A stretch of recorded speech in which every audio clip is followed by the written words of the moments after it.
Click my special link down below or scan the QR code on screen to get 3 extra months of ExpressVPN's Look at this unbeatable protection for free. Go to expressvpn.com/RoganYT. That's expressvpn.com/What's up, Raw Umber? No, it's Raw Sienna, girl. To get 3 extra months totally free. Well, there are some Google guys, some executive at Google that was warning about what's going to happen with AI girlfriends, or these sort of indistinguishable AI girlfriends that are going to interact with guys, and how this is going to create like profound loneliness, all sorts of real problems. Yeah, I imagine so. And, this guy sucks. I imagine a lot of the what are you? Conversations are probably AI, ChatGPT, fitness educator, which is what he did for years. Yeah, innovator. Yeah. And the curve. Yeah, you're going to not have do you think any it's pre-recorded? I wish. Right? Because there's this seems like it's pre-recorded. Okay, well, not you asshole. That have OnlyFans where they don't even exist. They're not even a physical being. Yeah, there's some pretty big Instagram pages, I think, that are just like fake. Yeah.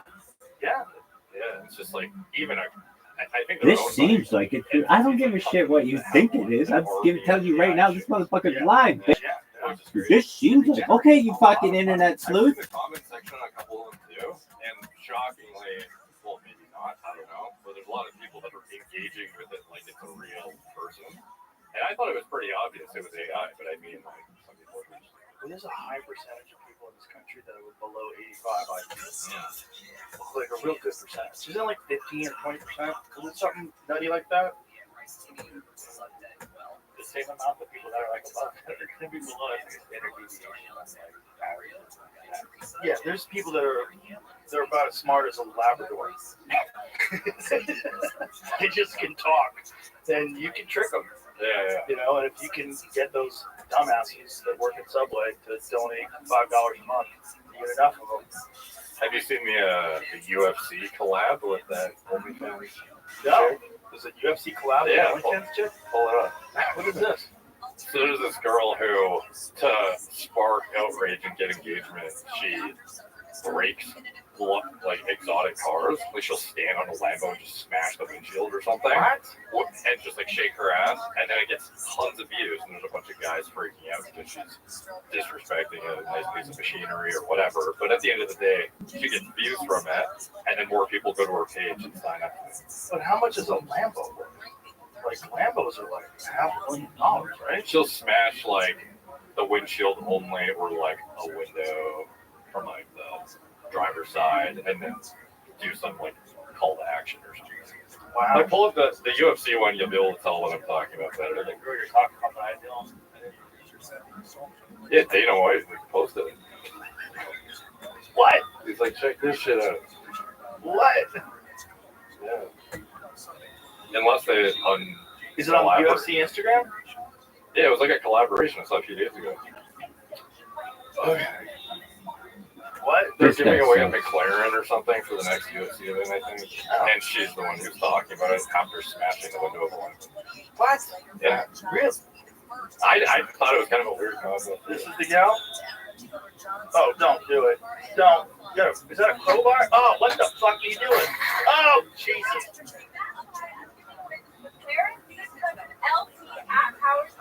For free. Check out the links in our bios on how to enter. Wow, we're the dumbest fucking things. We're so dumb. What are the accounts they collab with? It was UFC, right? We're of course it's our stuff. That's just dumb. We are the dumbest motherfuckers that have ever lived. We really are. What do you think about Power Slam? I don't get it. I've watched it a ton of times on like little Instagram reels. You know, when it shows up, I watch guys get KO'd. I would never advise anybody to do it. I don't care how good you are getting slapped. I don't care how good you are at slapping people. For me, the whole idea of fighting is to hit and not get hit. Like, the whole idea is the skill. It's like you impose your skill set. It's like a human chess game. James Morris, you That's suck the dick. They're standing in front of each other, whacking each other in the face. But I will watch. So if people want to do it, that's your jam. You know, if you're some giant fat guy. You see, one of those guys actually had a fight a dirty boxing fight with Yoel Romero, who's like the freaks Yeah, of he's all like freaks. the dirty boxing king. He's also super juicy now. He's a heavyweight now.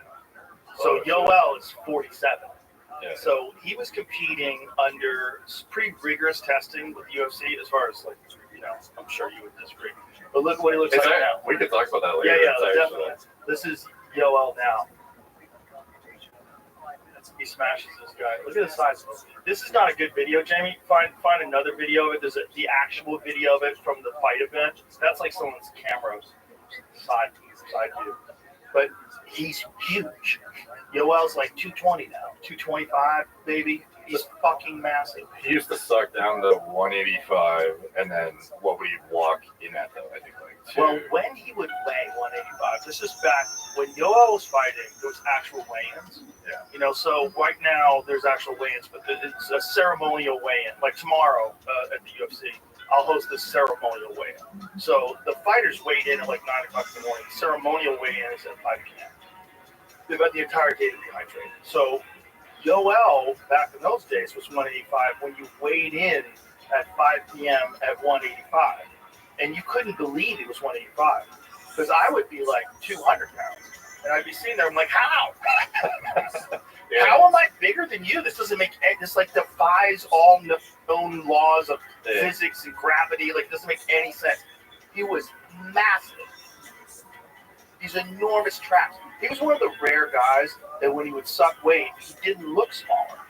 He still looked fucking huge, man. Yeah, he has really round muscle bellies, so it's almost like bodybuilder-esque in terms of like how much bigger you look just cosmetically.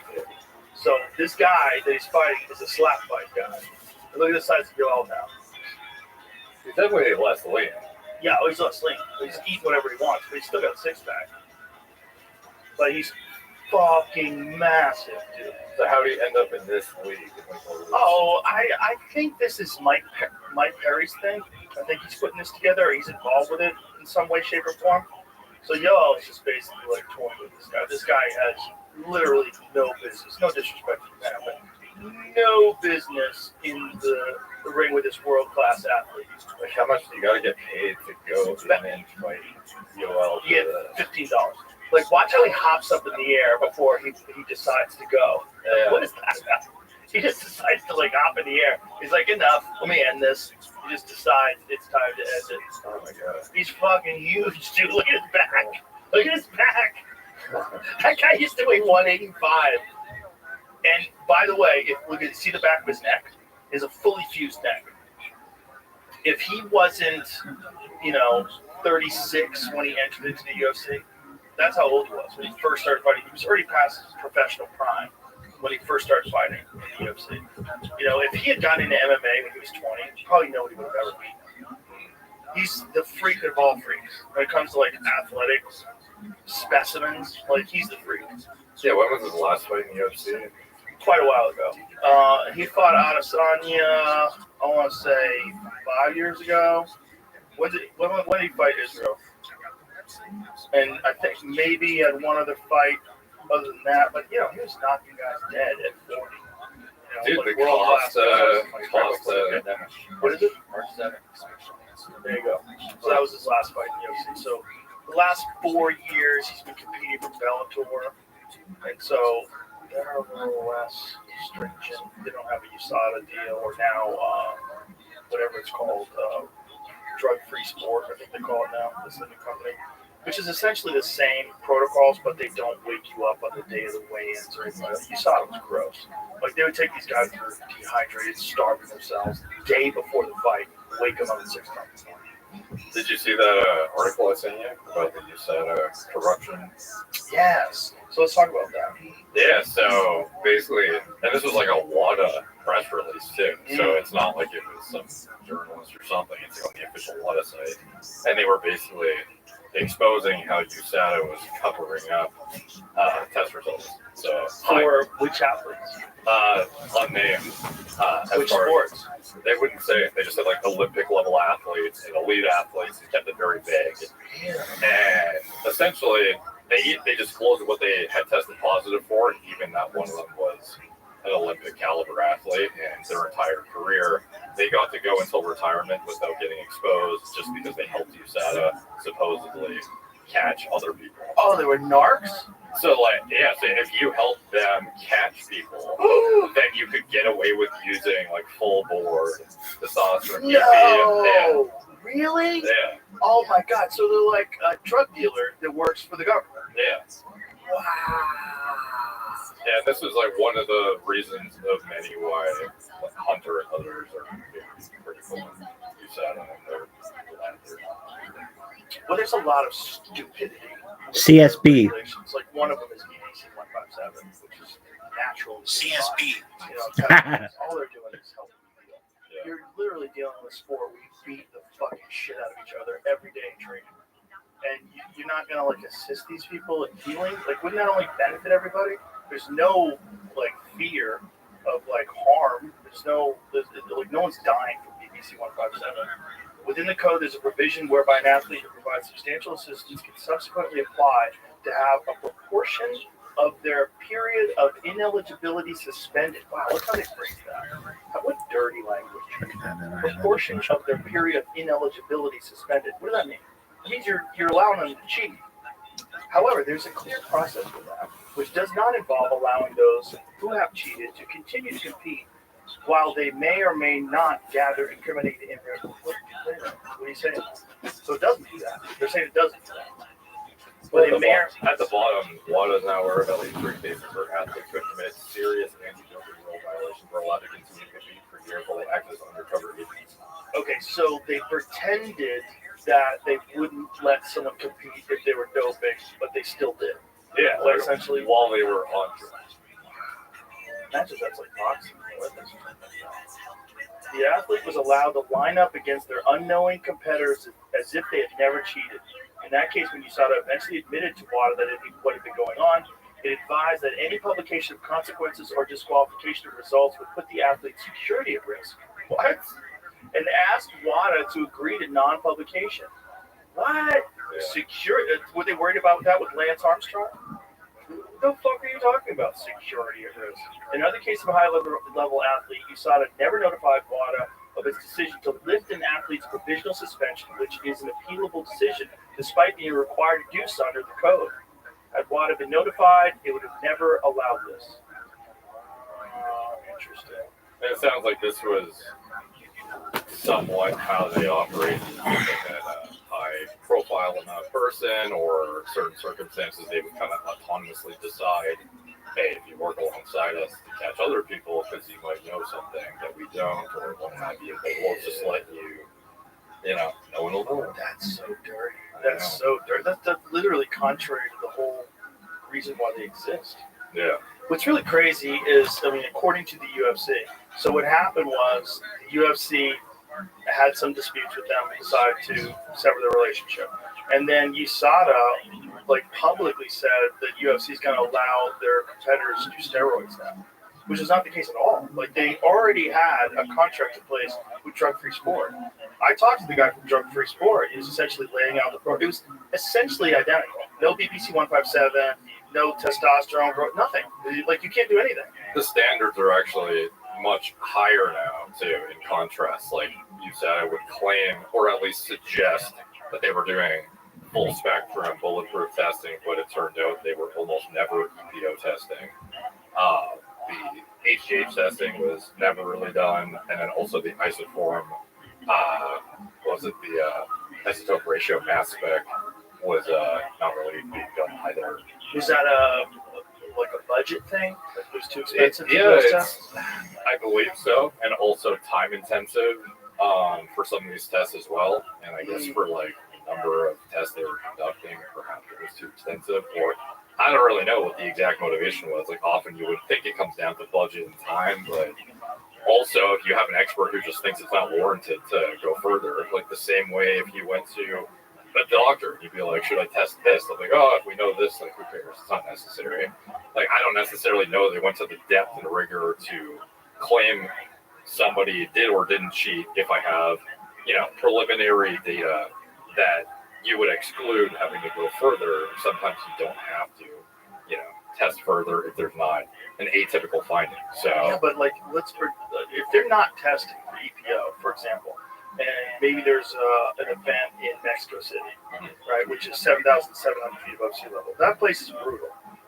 That's where Cain Velasquez, who was known as like probably the greatest cardio heavyweight of all time, he fought Fabricio Verdum, and he did not prepare properly. Fabricio actually moved to the mountains above Mexico City and trained there for like 4 months. So Fabricio, who speaks fluent Spanish, lived in Mexico. He was really not ready, and he beat Cain Velasquez in that night to become the champion. And when you're competing at that altitude, or maybe Colorado Springs, or one of these like really high altitude places, which we have events, Salt Lake City, and you don't test for EPO, yeah, no, that's insane. crazy. Yeah. That's crazy because that's the place where you would do it. Particularly if like you're defending your title or you're challenging for a title. Yeah, and it's like some of this stuff, even if you're looking for it, is quite difficult to detect anyway. It's like microdosing EPO is still, they're trying to refine the parameters and determine with greater scrutiny how to detect it. And, How long is the shit though? Like the life is detectable inside your body? I believe it's like a few days, and that's if you're using like, that's not a microdose protocol either. Well, how much of a benefit do you get from microdosing? Fairly significant, given you can, even just retaining your baseline parameters if you're weight cutting can be quite helpful. So it's almost like offsetting, for example, the suppression of hormones or the suppression of like any sort of parameter that would decrease with heavy nutrient deprivation. If you can sustain it at normal, it's performance enhancing in contrast to your competitors who are also weight cutting and might not have the same advantages. But that's why TJ Dillashaw did it when he was dropping down flyweight to fight Henry Cejudo, which is when he got popped. And but he looked like a skeleton. Did you ever see those weight cut? Yeah, that was insane. I might be was horrible. misspeaking on the detection time of EPO, by the way, but it's at minimum the microdose protocols that are being implemented still. Even most recent literature, you find upwards of 50% of the studied participants where they're actually looking for it still pass their testing. Really? Yeah. Well, one of the things that I've read about sauna is that sauna use, especially like directly after cardio, imparts like a microdose EPO effect. Have you read anything about that? Not recently, no. So I don't know. Maybe you could brush me on. Do you have Well, maybe we could find it, but I know it's helped my cardio. It helped significantly because I went through an injury once where I couldn't do any kickboxing or any hitting the bag or anything for quite a while. And whenever I did come back from like 3 or 4 months off of that, it would be the first few days were fucking brutal. And it wasn't brutal at all. And it was because of regular sauna use. Sauna bathing can increase the production of EPO, a hormone that stimulates the production of red blood cells. This can improve endurance and performance by increasing the amount of oxygen. Now, it says here's how plasma volume, when you sit in a sauna, you sweat, which comes from blood plasma. As your blood plasma levels decrease, your kidneys release EPO. So how do they detect endogenous versus exogenous EPO? It's similar to how they would detect for bioidentical testosterone and other hormones. They look for, does it look like a endogenous signature? So different compounds, there's different ways to analyze, but in general, it's going to be either the molecular mass of it or something to that effect would be have a blatant difference between what you would make naturally endogenously versus exogenous foraging, which is the way they make it in the lab. Does not necessarily look exactly the same. So even though it's EPO that you're injecting, it's actually like recombinant, aka made in the lab, and not like, it's not like they're literally pulling EPO out of a guy and giving it to you. It's like grown in the lab essentially. Right.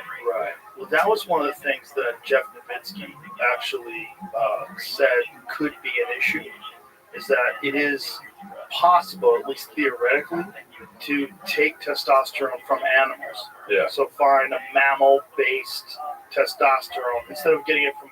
So they create it from wild yams, right? Yeah. So wild yams from Mexico apparently are where they get all the testosterone. When you buy testosterone cypionate or whatever. And soy. Yeah. Soy. Yeah. What do you mean? Yeah, they use soy to, like the phyto, some of the compounds in the soy as well as the yams look similar molecularly to the cholesterol that would get basically enzymatically converted to testosterone. So you manipulate that slightly to have like a highly reproducible at scale for low cost way to make hormones, and that's how testosterone. Oh, that's interesting because soy is always associated with like soy boys. Yeah, it's associated with high estrogen levels. Yeah, I think the two primary ways they synthesize testosterone now is soy. So Nowitzki was saying that, at least in theory, a really good scientist could actually extract it from animals, and then it would be impossible to differentiate. Yeah, I think maybe the first time I came on, we talked about the carbon isotope ratio testing and having a CIR-approved testosterone formulation if athletes are doing that.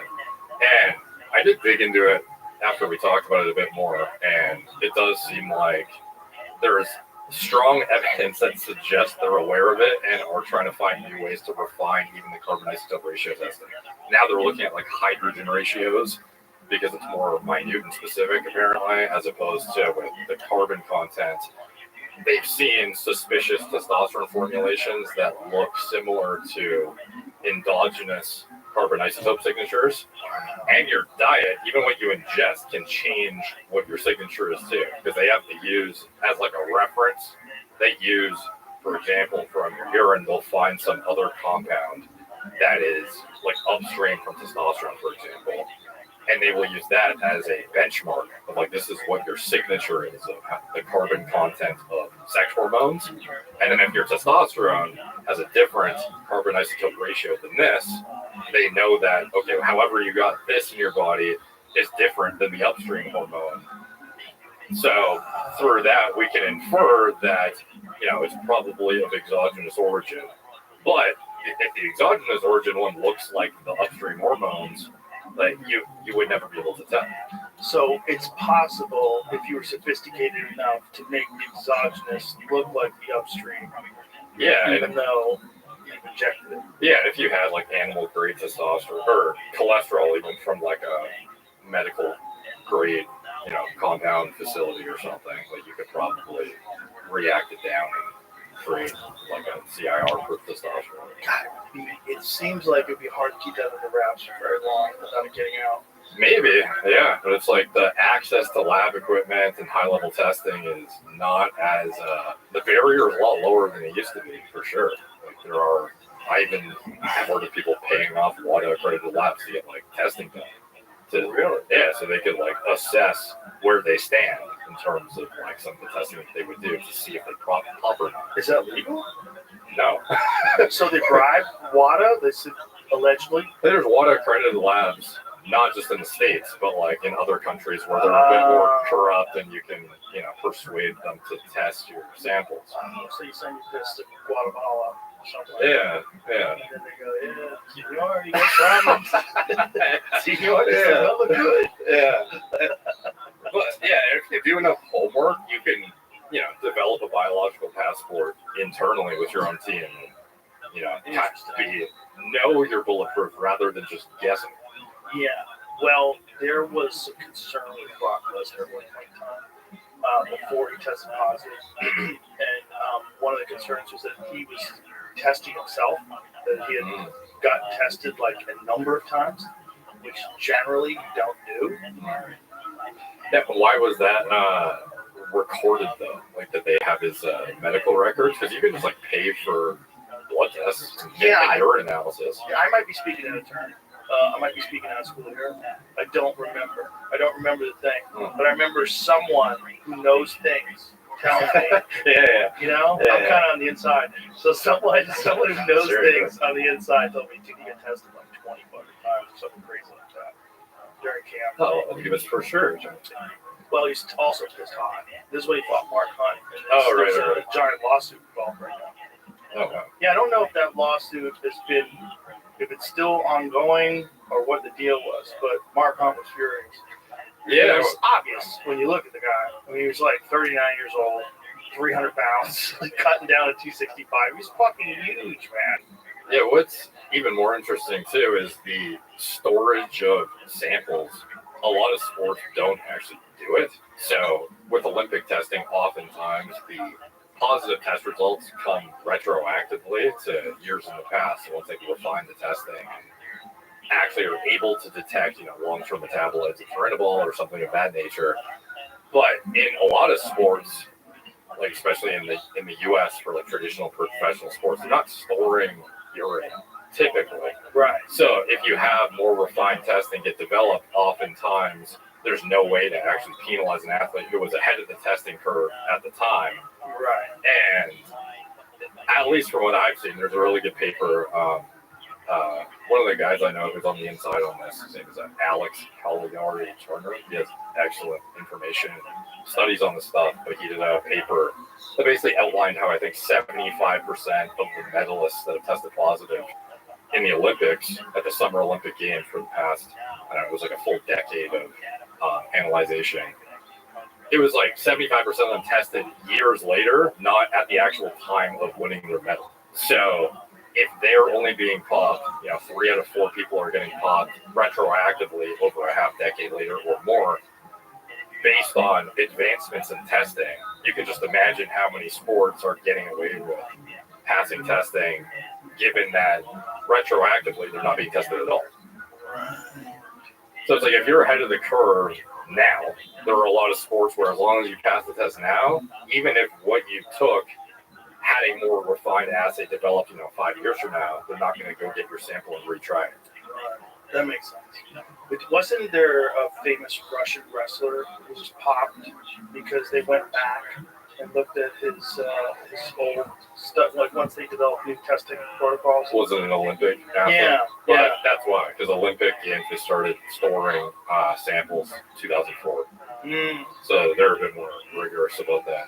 And there are probably some sports that store, but the majority don't. Yeah. And it's like, you could say it's corruption, or you could say it's, people the sport trying to cover it up. But I think sometimes it's just like budget constraints too. Because it's like you still have to be a profitable enterprise, and I don't know how much you can, scrutinize the economics on something like that. You're also managing at scale, right? Like how many athletes you deal with? Yeah. How much time do you go back and review all the different samples? Yeah. No, but it gets crazy because it highly suggests that in a lot of sports, as long as you're ahead of the curve, you're probably good. Yeah. Now, obviously, you have to actually beat the test now, which is more and more rigorous by the year, of course. But at least historically, what we've seen is the testing usually lags behind the methods that are being developed to get around it. Is there anything right now that is not being tested for that you think is effective? Yeah, like in general, the most effective stuff is going to be bioidenticals, which are being tested for, but it's like at the scale, it's what's going on? To pay, because sometimes they don't test at all. Like, we saw the QSATA. How are you, Frosty? Doing adequate in-depth testing for bioidenticals. What's the ND in front of your name stand for? So I would say those are probably that's my Guinness tag. You don't. HGH. Oh, you. Online. Oh, did you get your computer? Yep. Okay, and they fixed it? Yeah. They fixed it as well as they could. Still crashes, but not often. Okay, well that's great, man. Yeah. Are you gonna play? I'm gonna start streaming. Yeah, the game is down because it's being hacked. It's a big update coming on. Okay, very well. Well, if you want, I can show you game videos on YouTube. Yeah, do it.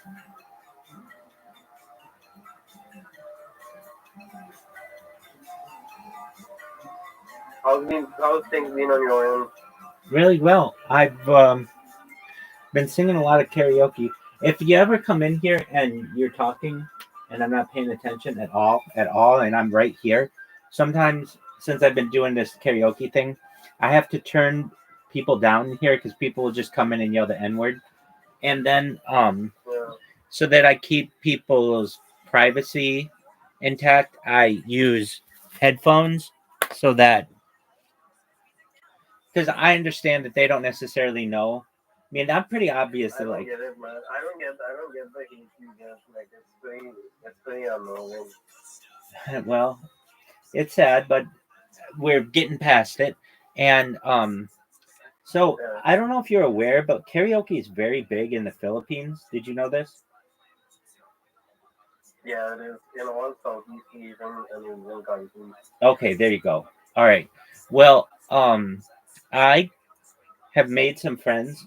Not nobody super close, but just some people who have at least tolerated me in a Discord. Let me make sure you have it. It's called the camp. Did I send it to you yet? Yeah, I have it. I have it already. Don't worry about it. Excellent.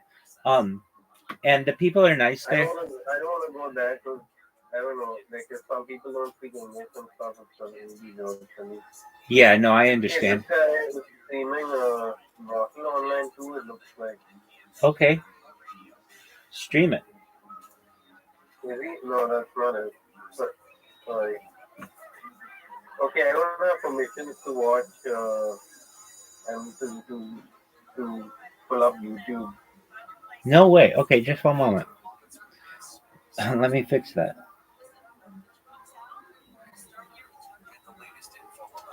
You don't have permissions to pull up YouTube.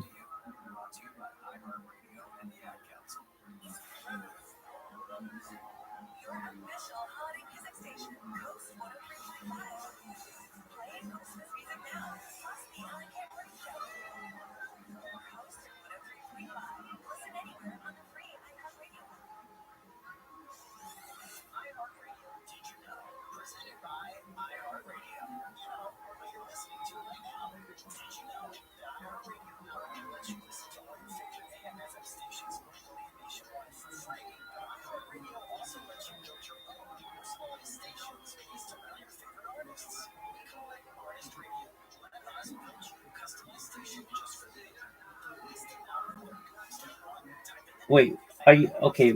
What does it say when you try to share?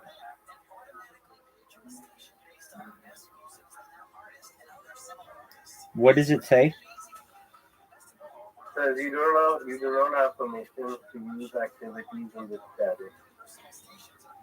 Interesting. Um.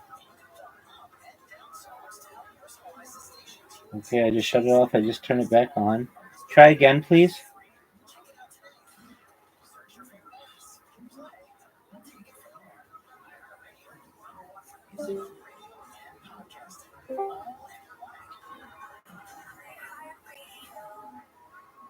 Still nothing. Okay. Huh. I mean, like the other person in here is able. Let's see here. What are they doing? They are. Okay, we'll figure it out. Channel permissions. Everyone. Use activities. You have the ability to do that.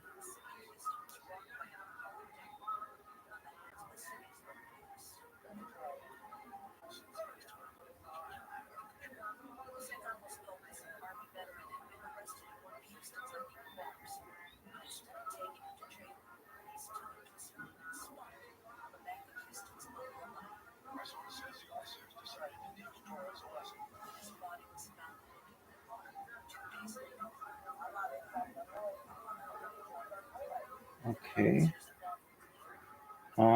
I'll just create a role for you. Just one moment. You Yeah, call it Frosty.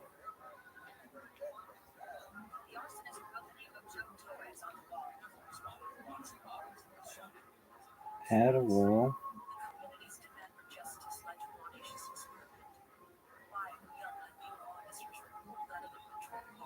New permission.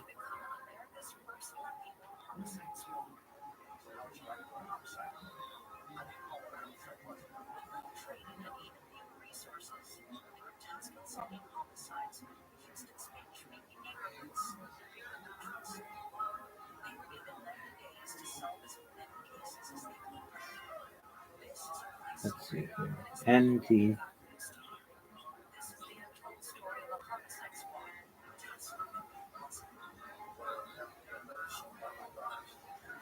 permission.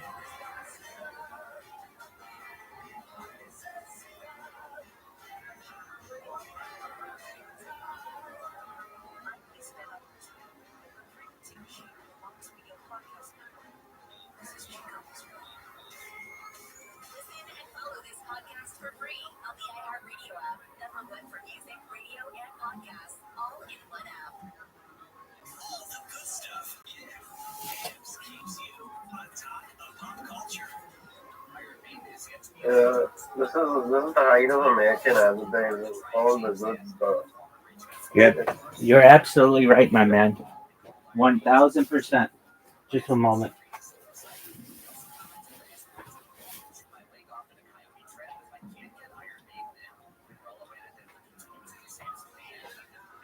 You're 100% right. It is the height of American advertising. Okay, why can't we get Frosty to get his stuff hit? Okay, maybe it's Pinto. Maybe I have to fix Pinto. Notification settings, no.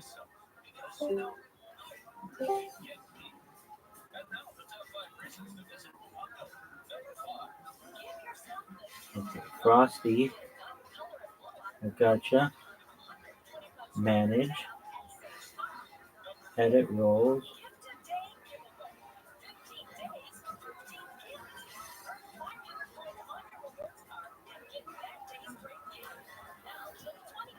Just a moment. I'll make you your own role.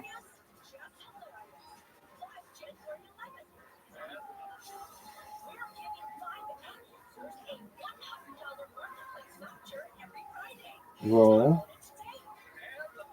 Search. Add. Call it Frosty.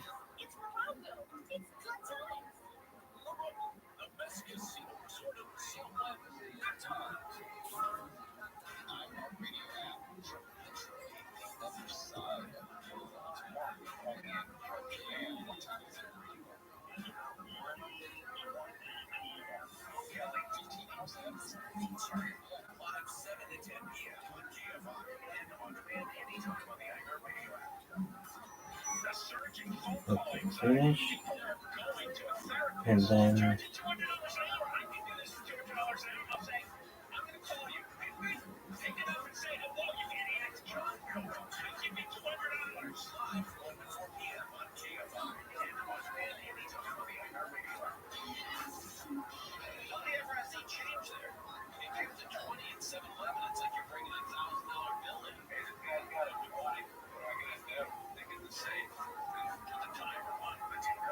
okay, try it again. Oh wait. Now try it. I saved it now.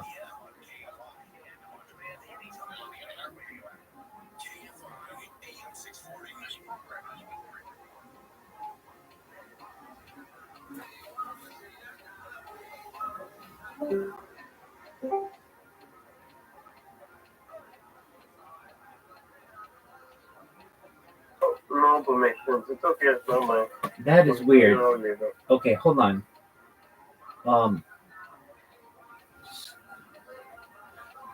Start an activity.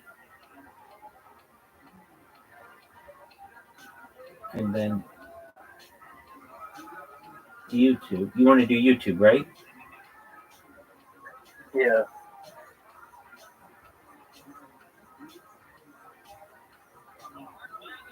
It says you do not have permissions to use activities in this channel. Okay, yeah, you're right. All right, so we have to figure this out. Because if I'm not even able to do it, then Yeah.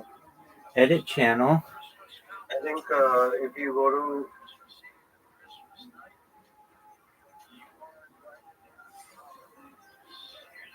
I'm going to ask ChatGPT.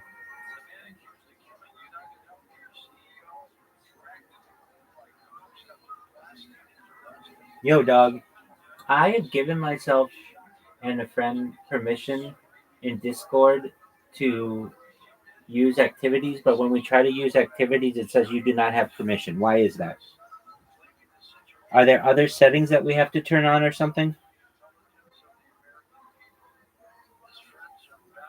Okay, server permissions. Make sure your roles. Okay, use activities. Server boost level. Some activities, like games or screen saving in specific ways, are limited to servers at a certain boost level, level 1 or higher. Check if your server has a required boost level to access. Let's see if I've never heard of that. But just one moment. Let me try it with this. oh, I think it's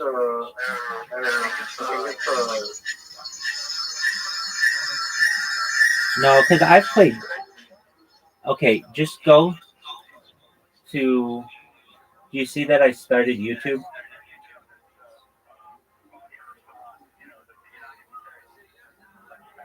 Do you see it says watch together? Yeah, I got it. Is it working on my mind right now or yours? I'm gonna leave. Well, I'm gonna join with another account. I know what it is. Only the host can edit the pages and video state. You set all the rights only to the owner of the Discord for YouTube. Yeah, but I just checked and it says that anybody should be able to do that. Oh, hold on. Hold on. Yeah. Wait. Let me see. Okay. Got it. Okay. Are you able to go in it now? Yeah. Okay. So so you're in it right now?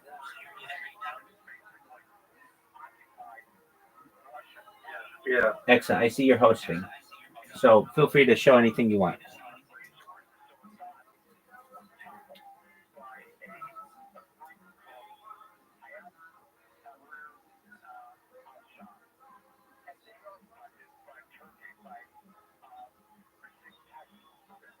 You can try this one.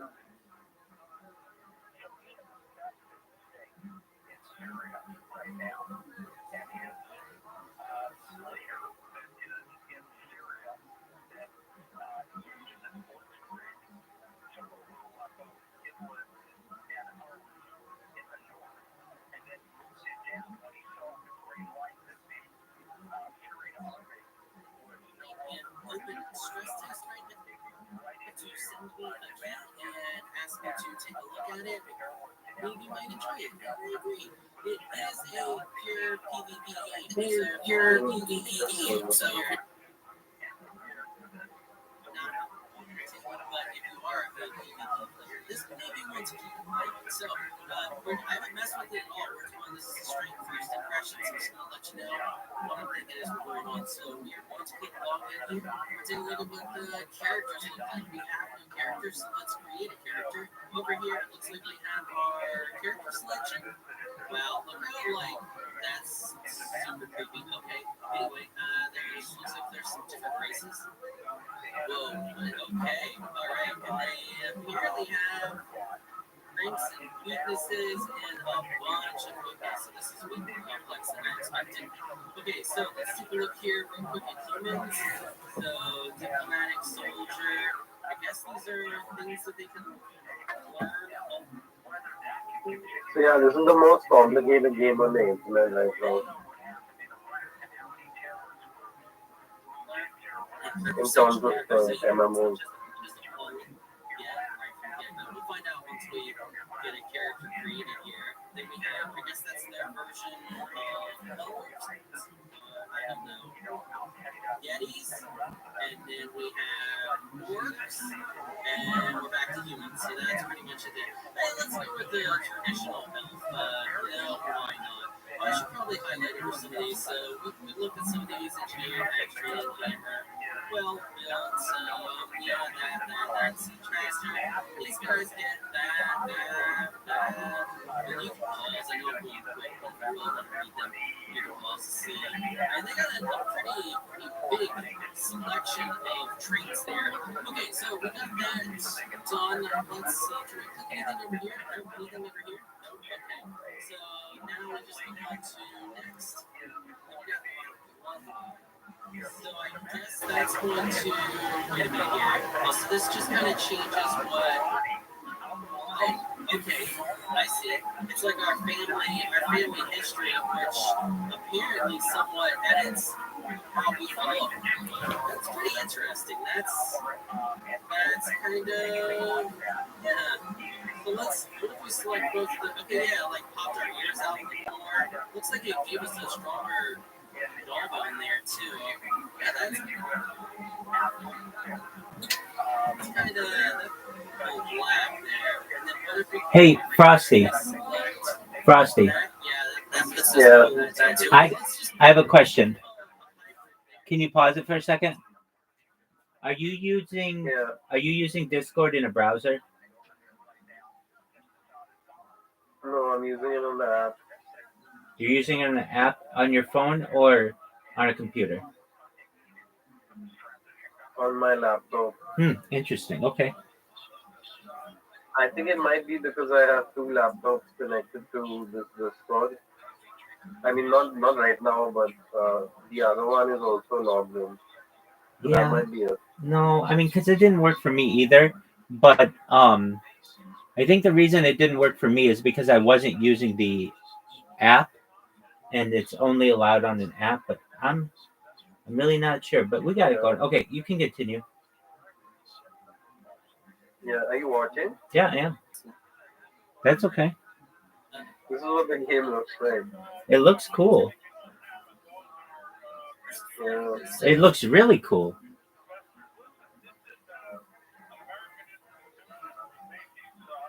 There's no option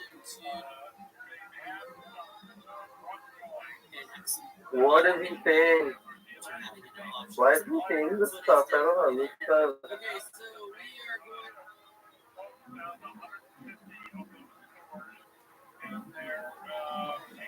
This is the gameplay kind of. It's like you point up, click and drag up, you hit up, you hit down, you left, right. Same for block, go up, down, left, right.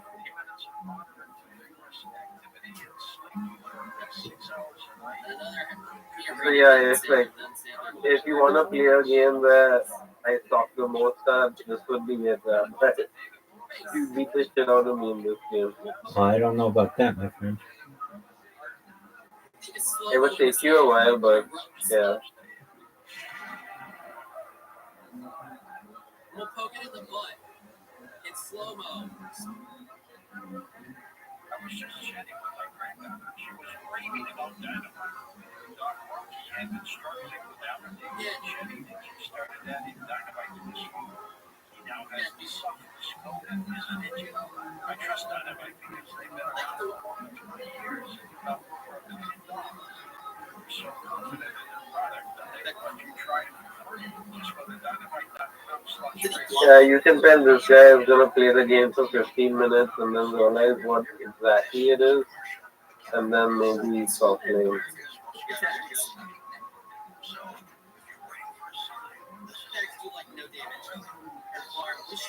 I actually want to get people off RuneScape and start playing this game instead. Basic combat. We already know that. Everybody knows, but get off of there. We already got this. We're regenerating some HP right now. So I noticed that here, there's different Those stuff are here. they're called stayed clips.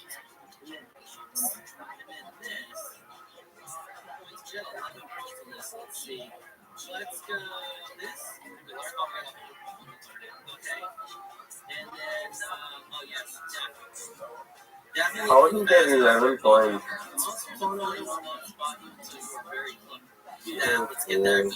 Lean shape. So, is this a very realistic game, or is this a very realistic game, or is it like fantasy? It's no, it's fully fantasy first person. But the thing is, right? So I'll get to it now. This video kind of sucks. I'll get to the main part of it is open PvP. So you kill anyone anywhere, they lose all their armor and weapons and the items in their inventory. Not in their bank, but in their inventory, and the stuff they're wearing plus weapons, etc. And not just weapon and armor, not the other stuff, but plus that and inventory. So the objective of the game is to find guilds, find groups, have large-scale sieges against their strongholds and properties and territories, and just have fun and make gold and stuff like that. What's your favorite weapon?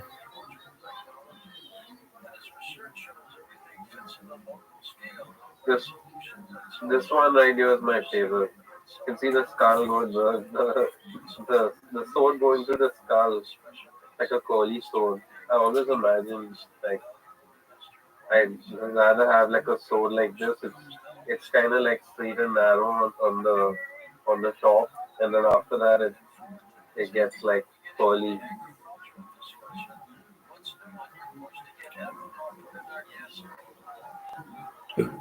Very cool.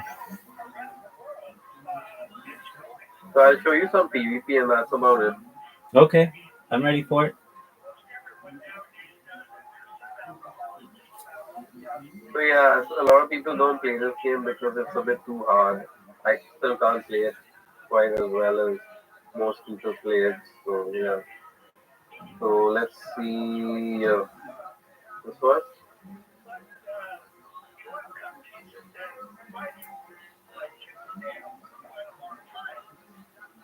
You'll have to play the next one.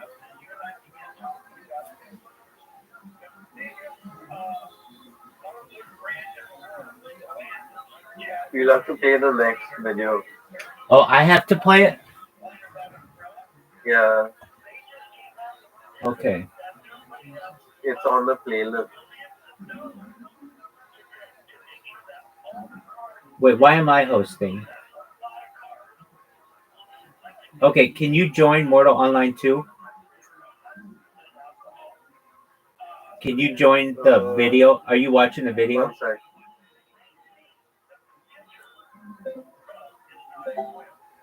Yeah.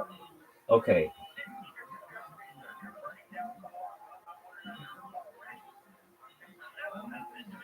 You got added to playlist. Actually, just play that, I guess. Yeah, do that. Hold on. I'm going to leave and come back.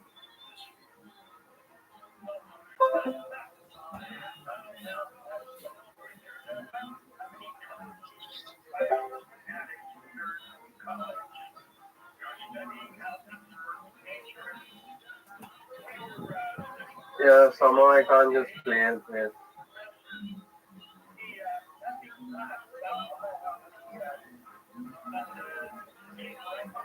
You cannot play it, you're saying?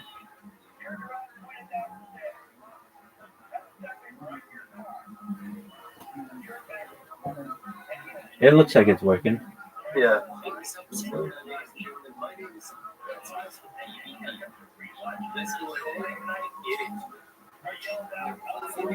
This is what the PvP looks like. I just want to talk about the state of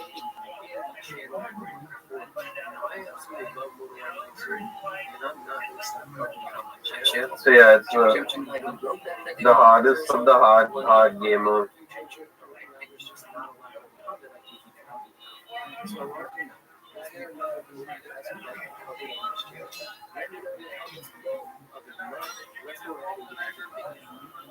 PvP and Mortal Kombat 2 is probably going to be one of the things master. This is one of those games where you can simply have and slash your victory and try it, but you're not going to get very far. So I hope you guys know this. Combat techniques that I found work well in PvP situations. First up is the no look sword. This is as simple as it sounds. You do not have to be looking at your opponent to actually hit them. My friend Arthur here is going to show us this. He's right away here. As you can see, you can see able to do damage with his axe without lifting. I saw it.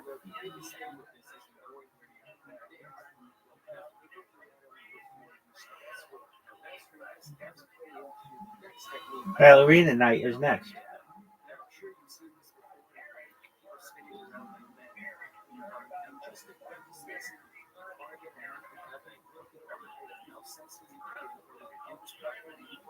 As you can see here, probably here, I have to pick up my notes, and I have to not pick up the order.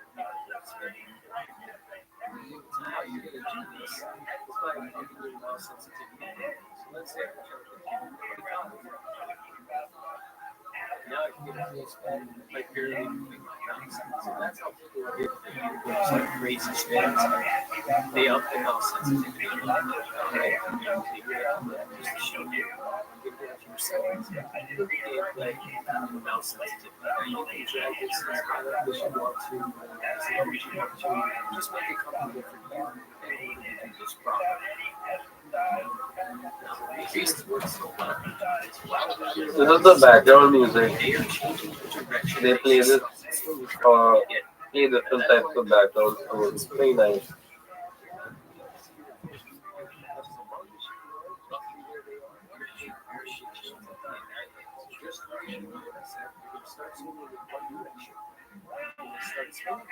Change directions mid-spin, and then you're going to swim. This is something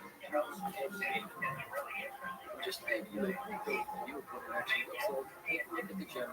The spirit he spins, he even has a little jump spin at the end. But you don't necessarily have to spin. You can always just look at the ground with your contemplating your life after eating and try your pizza. Start your swim there, and then go into the challenge. And if you're at a bonus clutch, you can also add both of those together and really engage your opponent. The entire point of all of this is that you're swimming. If your opponent doesn't know where you're swimming, he doesn't know where you're flying. That's all I have for you guys today. Let me know your contact techniques in the comments below. And as I asked in the beginning, you just tell me if you want me to record another game, that would be extreme. Yeah, that's about it. Like different types of armor, weapons. Uh, you lose everything on that. People get your loot. Uh, you have to. So if you commit suicide and you die, right? When you die in game, you get converted into like a ghost form. And then using that ghost form, you can go to a priest to respawn, or you can like just in your death form, you can just like travel around the map in your death form. Very cool. Well, when you're ready to play it, Everything turns like black and white, and then you just travel around the place. I got you. Well, when you're ready to play it in here. I'm ready to watch it. Yeah, it's a bit of a life drain of this game. All right. Well, we're willing to watch you drain life and drain some of our life in order for entertainment. What do you think? It looks cool. I like realistic games. It looks pretty realistic, but I like Yeah, real world games. if I can get it to work, it should. All right, we'll try it. Yeah, I can probably, yeah.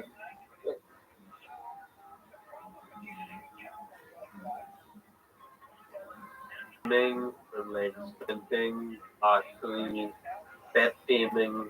It has all of that. Those are all skills involved.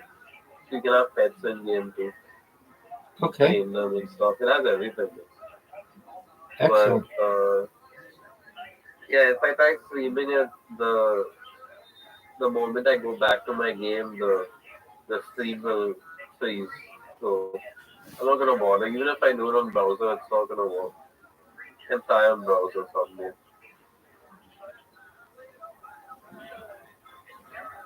Anyway, I'm on their Discord as well. So I have the guild tag because I'm on their Discord. My guild's Discord is called U Dawn. That's the name of the guild. It's U Dawn. That did you just join that? So I hang on with. Yeah, Very I cool. joined it. No, I had it on as my. Had it on my Discord for a while now, but I couldn't use it because it's usually for in-game stuff. Everyone takes it very seriously, the game, which I think is great. But yeah, I can't be that obsessed because some people they play the game and then they have in real life stuff to do. They do that. And, yeah, that's about it. So right now I'm helping my dad with the Christmas tree. We have like a small function below our building uh, for Christmas carols and stuff like that, That's cool. Is and it some fun? bands performing, something like that. And we have it every year during Christmas below my building. And a bunch of people organize it. It's not that we do the organizing, uh, but they somehow chose our ground floor. So yeah, that's coming up in about a week or so. So I'm gonna make like the Christmas crib, which will be on the ground floor. I'll send you pics. Okay. Well, next time, I mean, play the game in here if you can. Yeah, it's. I think it's still patching. Let me check the Discord.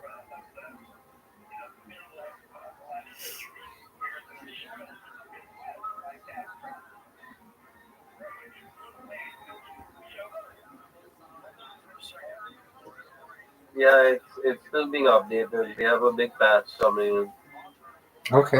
giant patch, and the servers are down until they finish the update.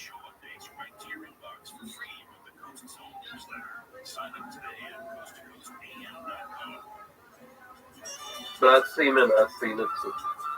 Sounds good.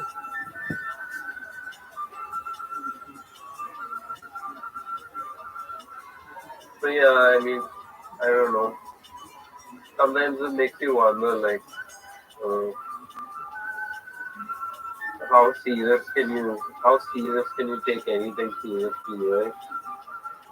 Right. Like games might be made up, but how serious is anything anyway, right? You Exactly. know?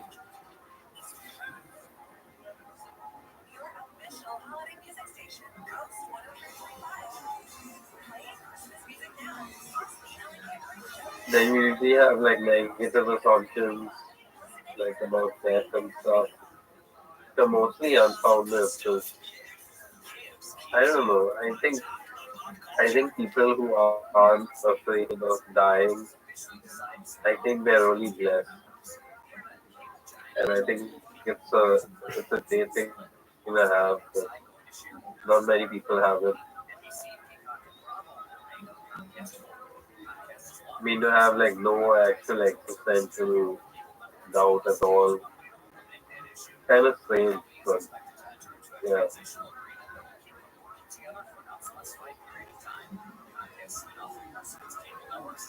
The thing is, like I'm Christian, so the majority of what I have in terms of existential like crisis or interval is that uh, I don't know. I think it's both. I think you live in an eternity, and at the same time you feel death. I think it's both. So it's sort of balance. It might be like a sort of mm, like a yin and yang of some kind, sort of balance or such. Okay. All right, buddy. I'm gonna drink some tea, have some water. I'm gonna check on my parents, and I'll be back. Sounds great, Frosty. You take care, my friend.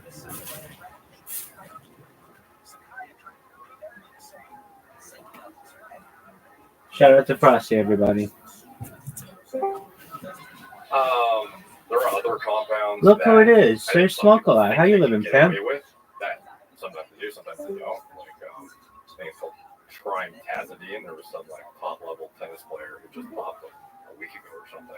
What is that? An angina medication that the entire I'm watching right now. Olympic team got popped for a few years back. Yeah, there was like 23 Chinese swimmers before the Tokyo Olympics got popped using this thing, and then they claimed it was like food contamination or something, and they were like, "Oh, I guess that's what happened." And then two of those athletes won medals in the recent Paris Olympics, and 11 of them were allowed to compete still. What does it do? It shifts your efficiency of fuel utilization. So basically, in general, to create ATP, your body would oxidize fatty acids as well as glucose. And in endurance events, which is heavily oxygen sapping, if you can shift, which is what this drug does, it inhibits a process by which your body proportionally oxidizes more glucose Sorry, and but fatty acids, which is less thank you oxygen for right on intensive that process. I am. I'm watching you now. Proportional to the amount of ATP you're producing. That's the kind of game I like to see, my friend. Are you awake? Yeah, dog, I'm talking to you. Hello? Oh, sweet. How are you, dude? Living the dream, baby. How are you? Should be, it's kind of speculative as to if it's actually performing. Hello? Hello? Yeah, sorry, I was You're good. How are you? The first time I was here, you said the I didn't Russian mute you. Olympics, the only people who didn't pop were the figure Can you hear me? Yeah. skaters. There was a Russian figure skater who was 15 who was on the same giant. Can you hear me? Well, that kind of makes sense, right? Because one thing you would want. Can you hear me? I can hear you. I can hear you. Okay. Yeah. Yeah. I can hear you. So they said Excellent. steroids. They found that like gross motor skills. They're like, he's so loud, dude. You nudge him, keep him fucking snoring for us.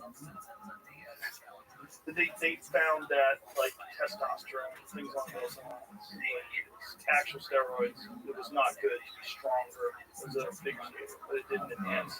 But that was Gregory, whatever his name was, from Icarus. Yeah, and like I could see, obviously the compound selection will differ greatly depending on what sport, because there are some sports where being heavier is going to be problematic, Right. and you might want something that could enhance, I don't know, your cognitive capacity or whatever it may be, or like slow down your heart rate, for example, for archery, or different applications for sure. Like beta blockers. Yeah, like for archery, for example, things like propranolol are highly effective, as well as for public speaking, playing piano publicly. I think there's like famous pianist who uses stroke too. Yeah, I've heard of people using beta blockers. Snipers too. Really? Yeah. Makes sense, right? Yeah. Just dropping the anxiety response. Yeah, and if it crosses the blood-brain barrier like propranolol does, it actually calms you down very significantly. Man, it's so terrible. De-stresses you. Like an anti-anxiety drug, essentially. Again, with You never tried it? putting minds in the window. Archery? I'm No. wondering if it was... I thought about doing it once. I even asked my doctor about it. He said, get it for me. And I was like, half of the bow hunting thing is about being able to keep your shit together. And if you could just do it, like if I could just shoot at a deer the way I'd shoot at a target, I don't think it would be the same. Yeah, fair enough. It's like part of it is You're a like, purist. yeah, in that regard. It's part of it is the discipline of managing your mind. Yeah. That's what I like about it. I like that it's hard to do. Yeah. I don't want it to be easier. Always from It's behind. fucking hard to do. And that's literally why I like it. Like if I could take a drug that would make it easier to do it, I don't think I would like it. I'm very effective right now. I'm real successful at bow hunting, relatively. But like it's not like I go to a lot of really great places because I have money. I'm fortunate, but relatively speaking, bow hunting is not a successful endeavor. It's like maybe 10% of the hunts. Like when people get tags, maybe probably less in most places. Actually, harvesting out. How often do you do it? I do it twice a year. I go on a big elk hunt, and I do like a bunch of stuff like that. In between that, maybe one deer hunt. And it's like, how intensive of a prep is it? Like the whole process of doing the trip, is it like a multi-day thing? Or? Yeah, I go for like a week. The really intensive part, though, is the preparation for it. And I was going to tell you about this, too. Wow. I fucked my body up getting ready for this one. So when hunting season approaches, for like 3 months out of hunting season, I ramp up all my cardio and all my archery. So I practice in my backyard. I practice archery. I'm shooting at 85 yards. I shoot an 84-pound bow, and I might shoot 100 times a day. So I'm pulling 80 pounds, 84 pounds, 100 times in a day. And I'm doing it day after day after day after day. I'm doing 5-6 days a week. So I was developing like severe pain in my lower back on my right side that led to like sciatica. I was also developing some severe neck pain on my right side. So it's really an unbalanced thing, right? Because I really should draw something back. I should probably like at least draw back my bow with my left hand as many times as I draw back with my right, but I don't. So you draw back, so I'm pulling 84 pounds to pull it back. It's at least for the beginning of the cycle, and the cans rotate over, and it's significantly lower. Like the holding weight is, I think my holding weight is like 20% or 25% of the actual weight of the bow. But what happens is, as you're pulling back and you lock it in place, the way archery works is you want to what's called pull at the wall, right? So where the string hits the end where it can't pull anymore on a compound bow, I'm pulling hard against that wall, so I'm steady, right? And then I'm trying to relax this shoulder and pull, and I'm stabilizing everything with this lower back, with my lower back muscle. So on my right side, it was just getting locked up, like painful. It's stiff and sore, it was like hurt even when I walked, and I was just I'd do it for hours, 3 hours a day. Just hours. And I just developed a real problem to the point where, like, when I was the last trip, when I was going up hills, my hips were getting numb, like my glutes weren't firing. I was getting sciatic pain. It was pretty bad. So I knew after hunting season was over, I was going to have to address it. So I got some stem cell shots, which definitely helped. I started doing a lot of stretching, no archery for a couple months, a lot of like hard foam. Like I have from Elite Flexibility to make like a PVC roller with like a very thin layer, so it's very hard. And I was doing a lot of rolling in the sauna, cold plunge, sauna, stretching, and it was getting a little better slowly, but it was brutal. Like it was taking a long time to recover. And then I started doing this thing called NewFit. And what NewFit is electrical muscular stimulation while you're going through exercise routines. And so they slap these electro pads all over your muscles and fully contract you. And then you go through exercises while you're doing it. And it's like significantly increased my rehabilitation. I've only been doing it for a few weeks too. I've only been doing it for like 3 weeks. All my back pain's gone. Mobility's back, no more sciatica at all, no issues at all, and everything is like much looser. It's like coming back. So do you find that more effective than stem cells? No, I think it's the combination of things. So it's very hard to tell like what is actually working. But when you add one thing and then all of a sudden you get a significant response, I'm assuming that this NewFit thing is having at least responsible for. I mean, there's some sort of synergistic effect, right? Because I'm using peptides. I got this, like I said, I got stem cells shot into it. So it's like it takes a while for the stem cells to take place. I'm sure that's part of it. But then this NewFit thing is pretty significant. So I've been doing that quite a lot. I've been doing that 4 days a week. And it's legit, man. It's really legit. I know Mike Tyson was using that when he was preparing for the. So I know a lot of other athletes use it. A lot of people use it for rehabilitation. It's like it really reduces the amount of time they need to recover from like surgery. What else are you using now as part of your? Nothing new.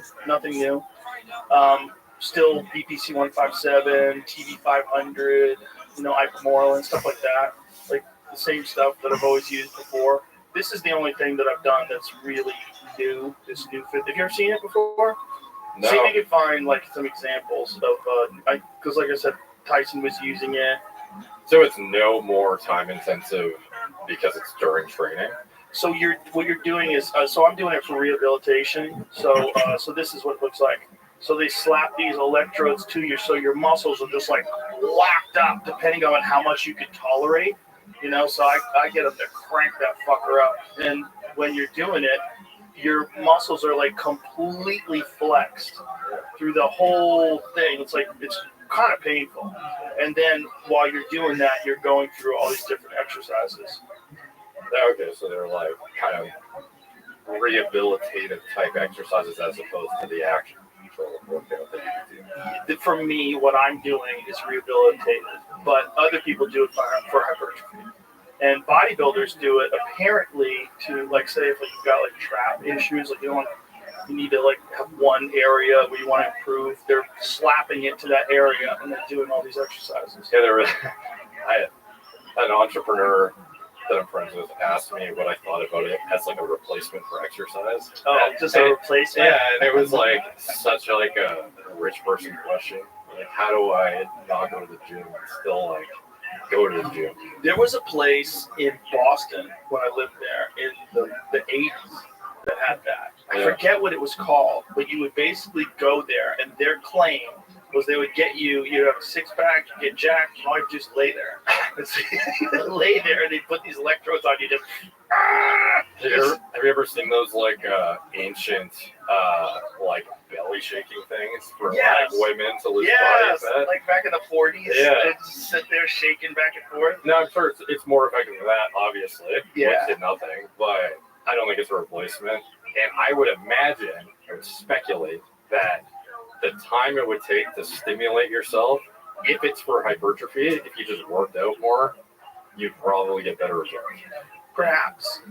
It's the idea is that it's enhancing you past what you would normally get because you're in this very unique state of constant contraction. Yeah. So there's no contract, relax. You are just contracted. You're just,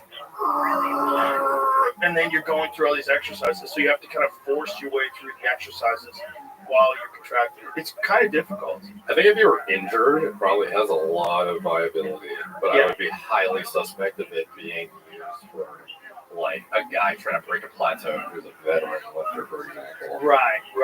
Yeah, I would agree. And no bodybuilders I know attribute any success to something like this. Right. Well, this guy was telling me that some bodybuilders use to target areas that they like have having difficulty, like maybe your calves. Yeah. So, like, people have a difficult time growing calf muscles. Most biggest nuisance of a body part genetically. It's calf. Well, look at John Jones. That's the craziest thing. Yeah. Like one of the best kickers in the sport. No calves. They're like non-existent. Yeah, it's so genetically predetermined, seemingly, that you'll have guys who are top Olympia caliber bodybuilders, and if they haven't had calves for their whole career, they don't suddenly develop them, even though they obviously know how to train. And then people will shit on them and say, "You have no calves, bro. Like, learn how to train." It's like, this is my job. Do you think I don't know how to do a fucking calf raise? But they just won't grow. Yeah, like proportionally so, they lag behind significantly, and it's pretty obvious when somebody has a lagging body part when they're on stage. But it is like a very, very difficult area to locally, if you don't have the genetics for it and the muscle belly it's very difficult to make a bad looking calf look good. It's weird because you get a guy like John where everything else is pretty big.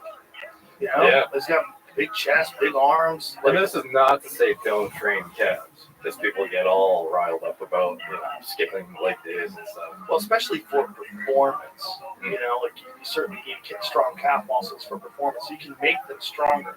They just don't necessarily get aesthetically pleasing. Yeah, there's definitely ways to optimally train them that maybe not everyone does, but in general, like it seems like if they're lagging behind for you, it's pretty difficult to bring them up. Yeah. It's like one of the worst offenders. Is there anything else like that? Any other body parts that are like notoriously difficult to train? That's a good question.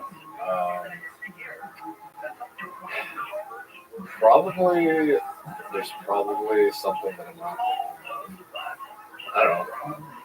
Neck maybe, but that's pretty easy to train. Actually, it's just not many people do it. Well, neck, you got to be careful though. I use an iron neck, which I really believe in. It's like the only thing that I've ever done that strengthened my neck and not caused me any neck problems. Whereas I think those other ones, like those things where you put like the leather helmet on, the chain. Yeah. I think that's an unusual movement for your neck, and I think you could probably get away with. I know a lot of wrestlers, including Mike Tyson, who fuck their neck up in neck bridges. Have you seen the F1 drivers' workout routines? No. Dude, pull up. Oh, they would have to have crazy necks. Oh yeah, that's like what they do for their training mostly, seemingly. Oh, you have to. They're just sitting there with like a giant fucking contraption on their head, just like an iron neck. Yeah. But it's like, it seems even more intensive. Like it's Yeah, but see, what I'm saying is they're not bending the neck, right? So what they're doing is they're forcing their muscles to stabilize the neck as they're facing resistance, right? Yeah. But what they're not doing is bending all the way down and bending all the way up with weight, which I think is what's unusual. And I think that's just a weird strain on the discs. And with a lot of guys, especially wrestlers, where they get strain from is like someone grabbing them with a collar tie and like pulling their head down, and they get it real low, and then they're resisting that. You can buck your neck up that way, or fighting off a guillotine or a Darce choke or a triangle where you're like really fucked up and distorted, you're resisting against it, you fuck your neck up. So what the iron neck does that I really like is you're rotating and you can adjust the resistance on the rotation. So you have this halo, you put it on your head, you pump it like a Reebok pump, and it, like form fits to your head, you put a chin strap on, and then you back up. And so it's got a bungee cord, so very stiff rubber cord, and as you're pulling back, you have a lot of resistance this way, and then you can rotate, and then on the rotation, you can adjust the resistance, you can make it more difficult, but you're never doing any of this stuff. And I think this stuff is where, at least from what I've seen, people get hurt. Especially neck bridges. Neck bridges where your whole body and you're doing all this and you're rolling. Like Tyson, you ever seen Tyson's neck bridge routine when he was younger? No. Well, Tyson had a 20-inch neck. 20 inches. You know how crazy that is? His neck would start at the top of his head. When he was young, I mean, he had a fucking massive neck. But it's one of the reasons why he was also so good at taking a punch, because his head didn't snap around. Like, look at his neck when he's young. That neck is crazy, dude. That's like crazy. Parallel with his head. Yeah, like see, look at this is what he would do every day in training. Holy shit! Yeah. But this wrestler bridge does strengthen your neck, but at a cost. And I don't think it's at a cost for everybody. I think it probably can be done safely, but I think you probably have to scale up very slowly, very carefully, and make sure that you have the supporting tissue and strength around that to not compromise your discs.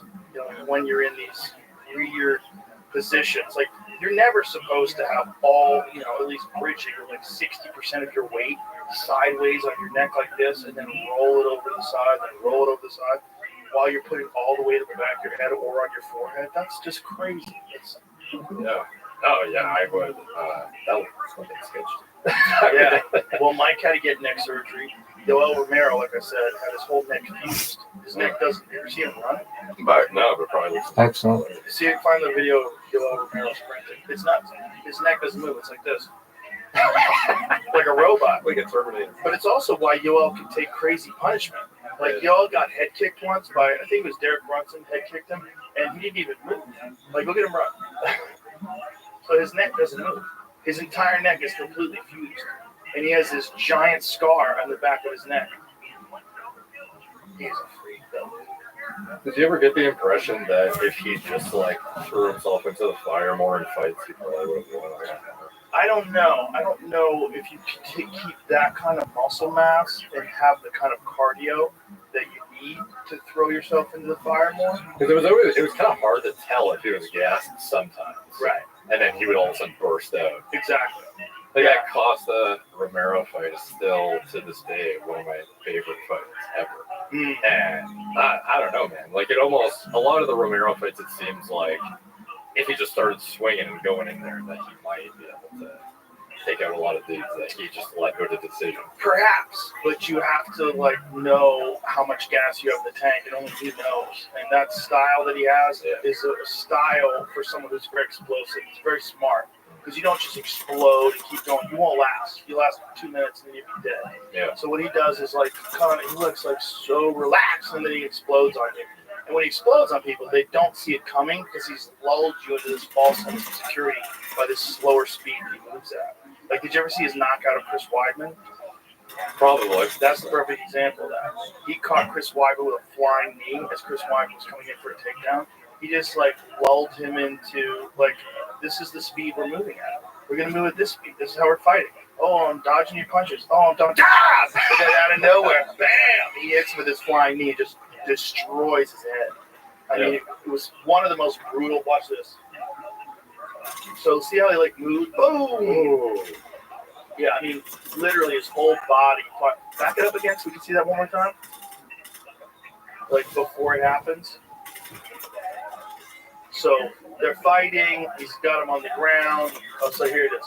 So you see as he moves, he's not boom. He just leaps into it. This is like a highlight thing. It's not showing the whole exchange. But in the fight, Weidman's very aggressive, very tough, and pushing the pace, trying to take down. Weidman likes to push you strong. He would just blow on you. Yeah. And that's what he did with Adesanya too. That was a very boring fight because Adesanya's I see your fucking game. I'm gonna stay out here and wait for you to charge in on me. I'm gonna counterattack. And Yoel was like, come on, come fight me. And he's like, I know what you're doing, because he exploded one time and caught Izzy with a left hand, like powerful left hand. Izzy's like, oh, Jesus Christ. Yeah. And this guy moves so fucking fast when he wants to. But he can't really fight like that for 5 minutes for 5 rounds. You can't really just keep exploding. That's like the problem with a guy like Conor McGregor. Like Conor McGregor was lethal for 1 or 2 rounds.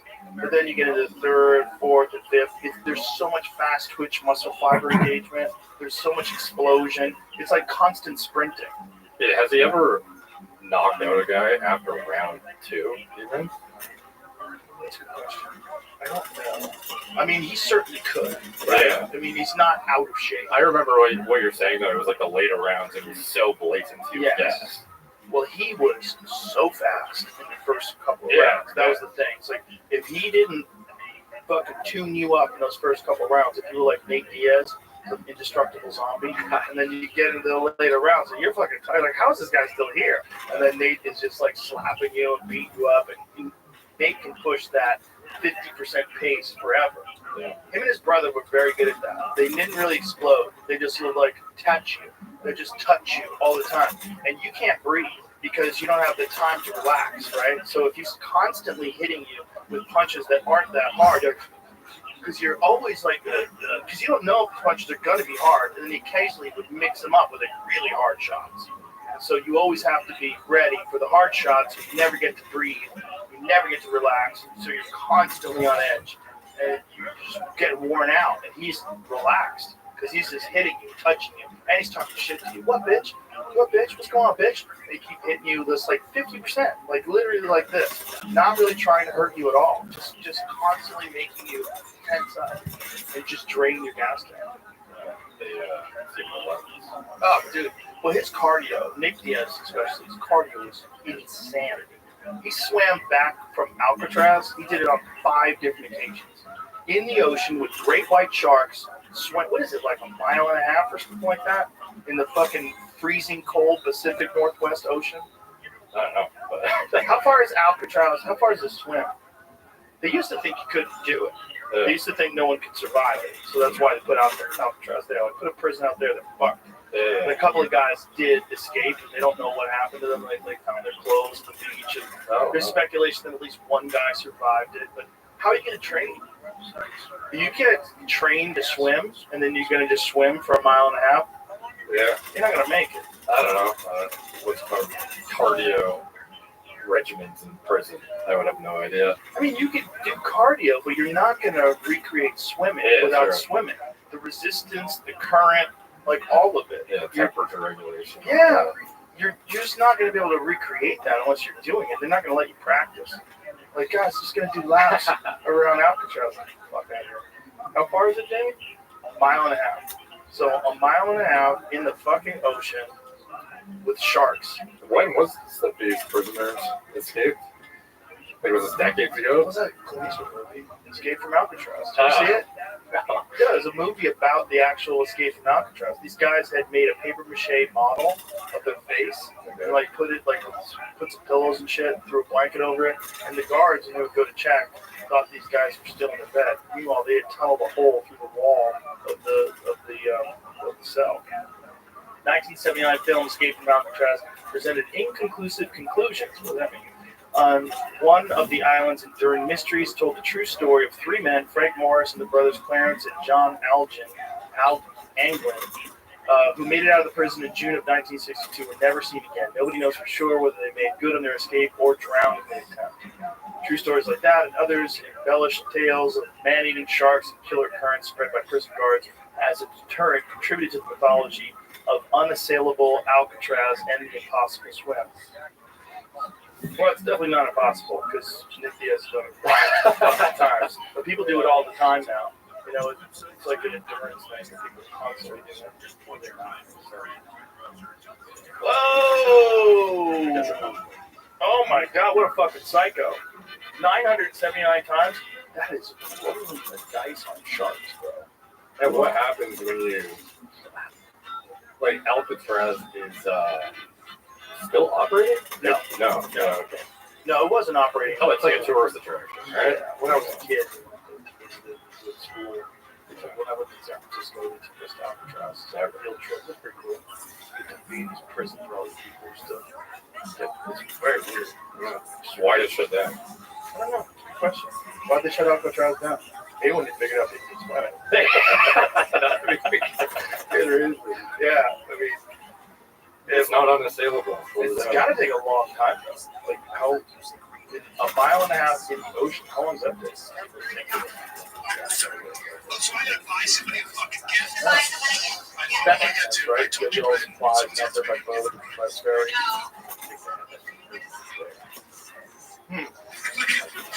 So they had like super It's also known as white elephant. Whoever I They give were a gift to, like super to give fast. white elephant is it just One of the biggest so if I give somebody a gift, I just Yeah, what was that just movie? surprise The them with my Sean smart Connery movie.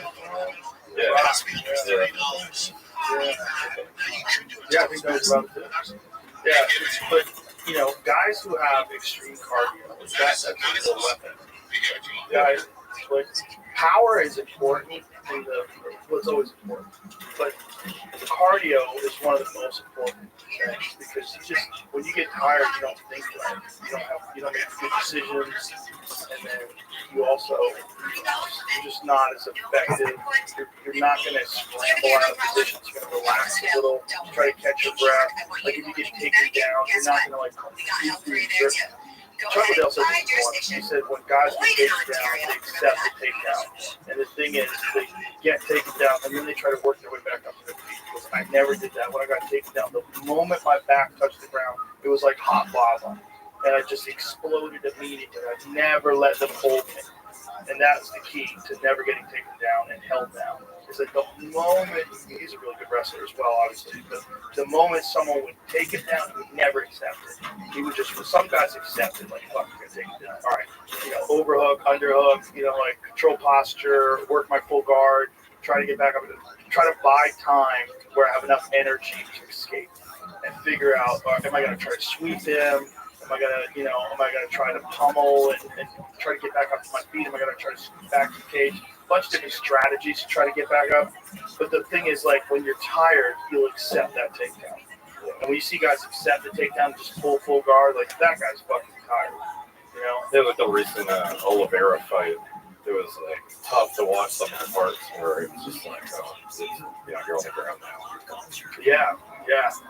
Well, that fight was crazy, huh? Yeah. With Michael Chandler almost fucking had him in that fifth round. Yeah. Almost had him. I mean, what a relentless motherfucker that guy is. Yeah. I mean, he's getting ass kicked for 4 rounds, and then finally almost fucks him up.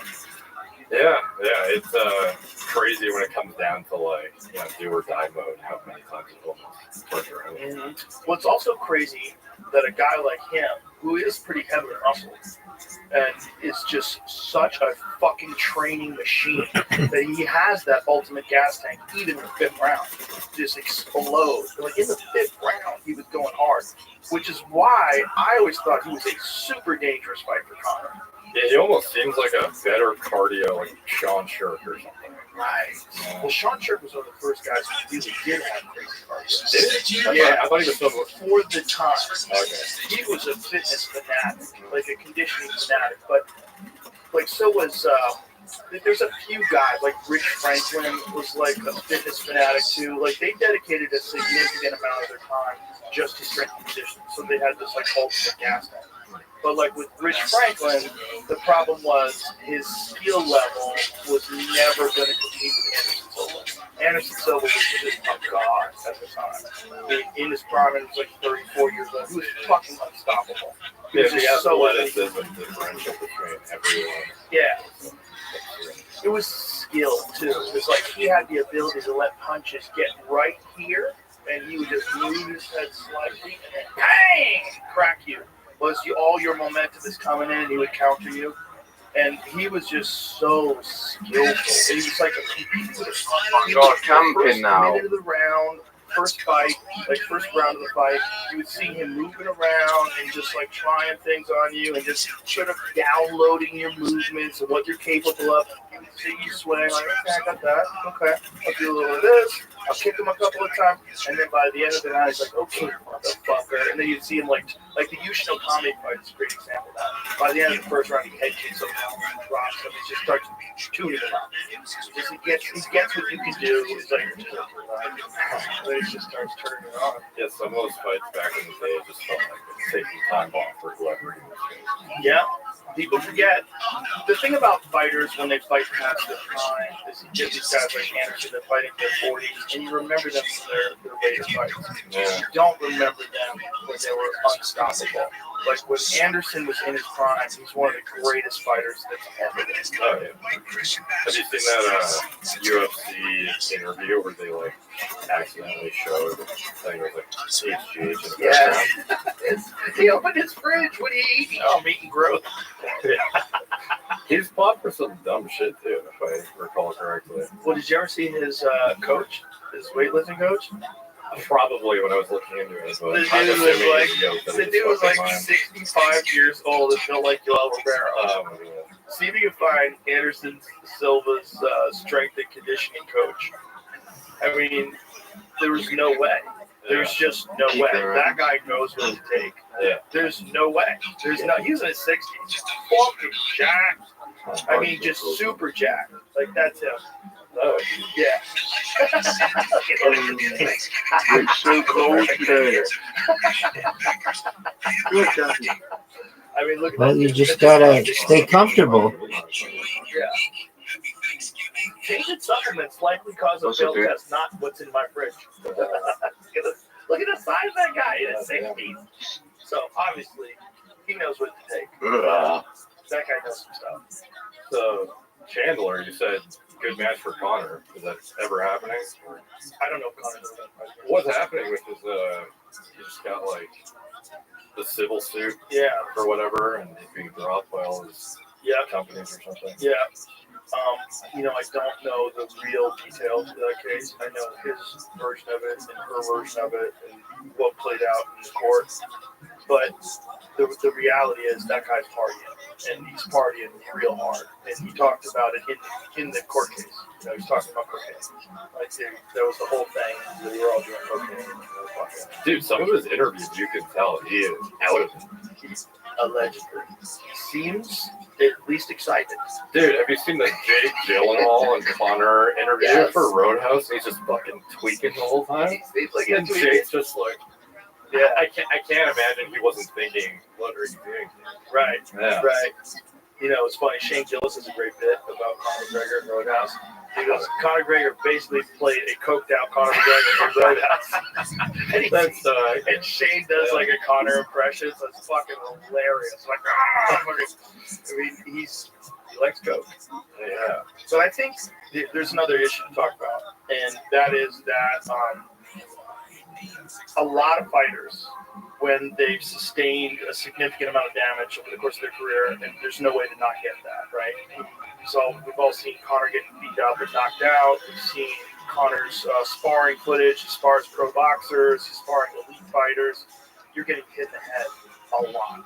And a lot of fighters, especially towards the end of their career, are taking drugs. And I think there's probably like a constant state of discomfort that they live in, where their dopamine levels are all fucked up, their cortisol levels are all fucked up, their body's just, you're not supposed to get punched in the head 1,000 times a year. It's just not supposed to happen. And that's the reality of consistent training.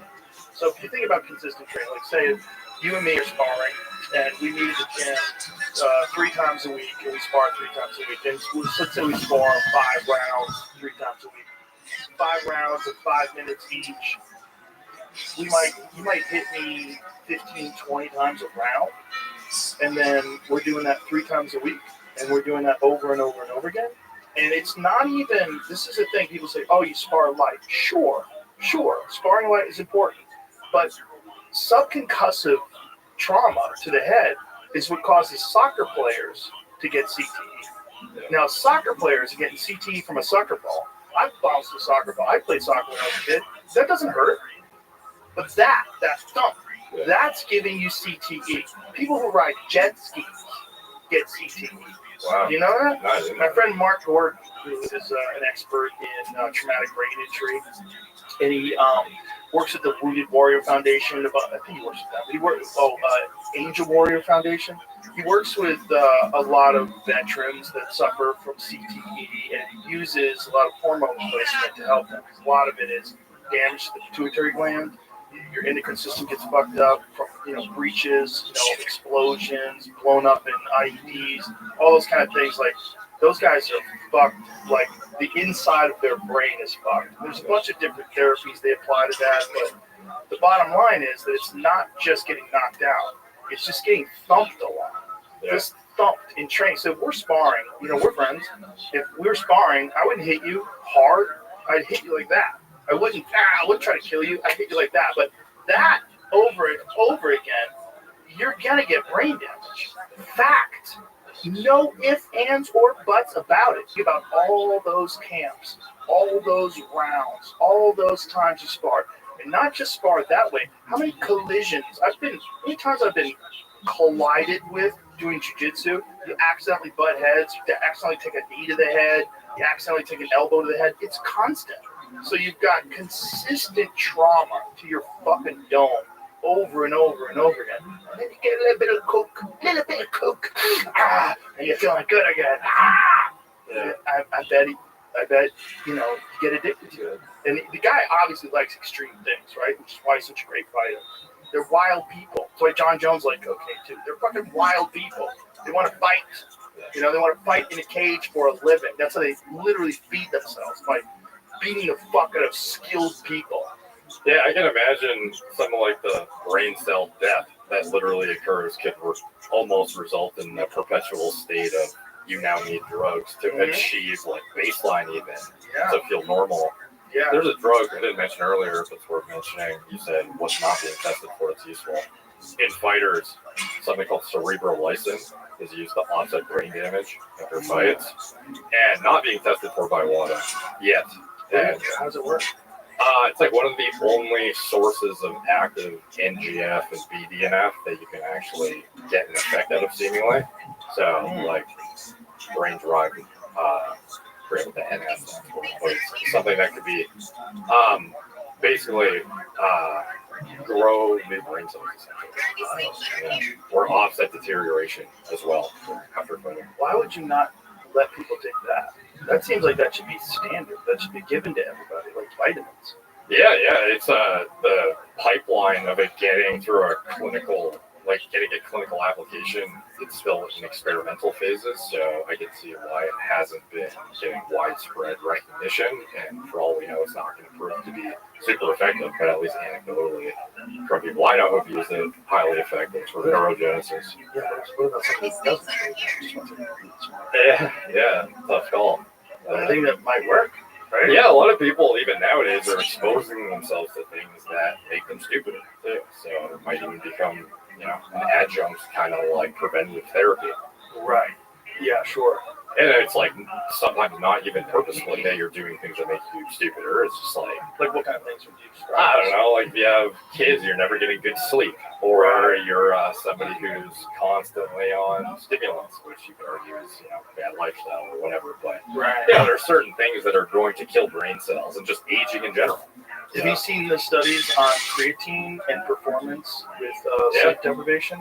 Very interesting. Another thing that not being tested for, which I don't think it should be, but like creatine at adequate doses. Interestingly, for years, we all have been told, take your 5 grams and you're good. But what's often not talked about is the fact that that dosage is not going to be widespread, the optimal one for every single person. You will likely achieve muscle saturation with that dose, but it doesn't mean you're going to get the full suite of benefits depending on your genetics, how much you weigh, muscle mass, metabolism. So 5 grams for a 140-pound person versus 240. Yeah, so like some studies have found increased benefits up to like 20 grams a day. Yeah, and if your GI can tolerate it, it could be worth trying to see if you can affect it with 10 grams and then elevate from there. Do you take it? Oh yeah, I've taken gummies. That's hard to get an adequate dose. How is that? Well, how many gummies do you need to take to get 5? I take 6. It says take 3. I take 6. Well, let's see what the dose is. Go to Try Create. Okay, so I'm taking 7, 8. So some of the most recent studies are in like elderly women eating 20 grams. Whoa. Yeah. I'll start doing Start with like 10, see if your GI tolerates I have it. no problem with creatine. Okay. I used to think it made my face fat, but I think I was just eating I think too much one of the problems with gummies is oftentimes they're less likely to meet label claims. So Oh, really? I don't know if that's like a third party rigorously tested product or not, but Interesting. something to be cautious of. Right, and then there's 2 types, right? There's creatine monohydrate, and then there's another creatine. What is the other one? There's different formats, but some are like HCl is essentially just bound to HCl with a monohydrate, which could be more tolerable for somebody who gets GI distress from monohydrate.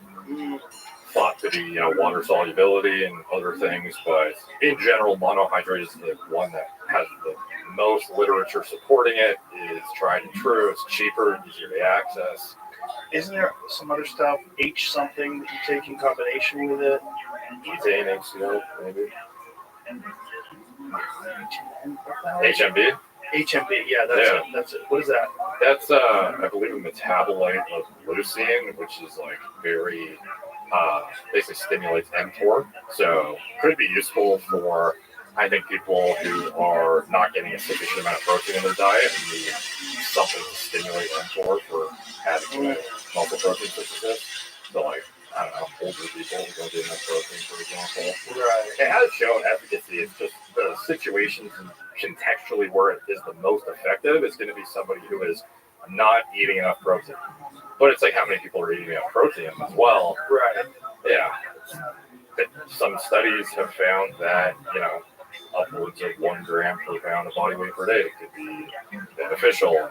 Most people aren't getting it. My diet is almost entirely protein. Yeah. Yeah, my diet is mostly. It's pretty fucking hard to get your body weight in protein per day if you're not supplementing with protein or just eating meat and animal-derived sources. And then even harder if you're a vegetarian too. If you're just eating meat and animal-derived sources, it's hard. I think for a lot of people, to get high quality, just if you're going to eat over, I don't know, 1.5 pounds to 2 pounds of meat a day, yeah, but that's not like a typical person, I would say. That's most of my meals. Like my breakfast today, I ate like a pound of milk. Yeah. That was my breakfast. So what I do is I meal prep for the week on Sunday. So I'll take out of my freezer, I take a bunch of elk steaks and I put them on the traeger. I slow cook them. They're like 265 degrees, so I get them to the proper temperature. And I sear them, I cut them up, and then I put them in like a glass container in the refrigerator. And then I pull it out whenever I want. Do you have how much meat per day? Multiple pounds. Multiple? Yeah. Cooker. Yeah. I probably eat at least 3 pounds of meat. You might be getting, I forget how many pounds of meat you need to saturate protein for around the equivalent to 5 grams. So you'd probably still benefit from trying supplementing more. Well, I do take those gummies. Like I said, I take 6 of those a day. But maybe I get the powder, bro. Okay, Yeah. Let's see what happens. Half your calories, gummies, and the rest meat. Yeah, let's see what's up. They don't seem to make you. They don't upset my stomach at all. It makes you wonder if it's What do actually you think the that- creatine in it. Wow. I've never had upset stomach from creatine. I've taken it in the past, but I'm taking it now more consistently than I've ever taken it before.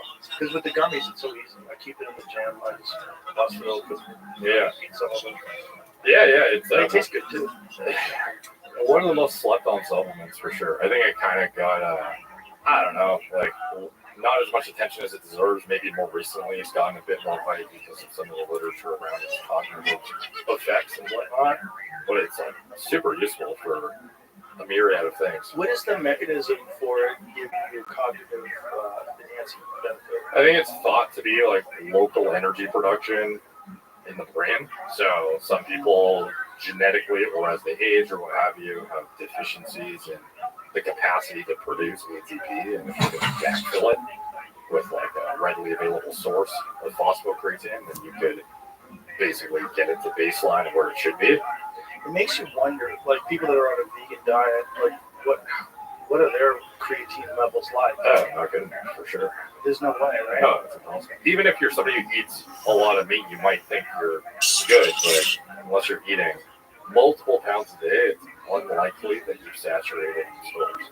Well, that's like one of the more insidious things about these people that are this is proselytizers who's trying to get people to become vegan. And they'll one of the things that they say is that it'll improve your athletic performance, which is like straight horseshit. Like, I don't know of any elite athlete at the very top of any sport that's vegan. Do you? No, I know some IFBB pros who are vegan, but Really? they do a lot to optimize their diets that require special protein, supplements, And a massive amount of steroids. yeah, a lot of them are good too. Yeah, that helps. Yeah, there are definitely successful, like people who thrive, I think, doing vegan diets, but oftentimes it is more meticulous in the planning needed to, like, actually make it so you can run, as opposed to, like, if you're eating enough red meat and whatnot, like, you could be stupid and still cover your base. Right. Yeah. So the difference between one thing is like if someone said, well, a pound of broccoli will equal, X amount of steak in terms of the amount of proteins, but it's not the same bioavailability. Yeah, like the amino acid composition is not going to be the same, and it might not even stimulate also protein synthesis to the capacity that is needed to actually be anabolic. So, like some vegans, I would assume, might actually benefit from supplementing like essential amino acids on top of the meals, just because they're not hitting a leucine threshold. And that's where like an HMB also could maybe have use as well. And is creatine, is it sourced in a vegan way, or is any of it derived from animal sources? That's a good question.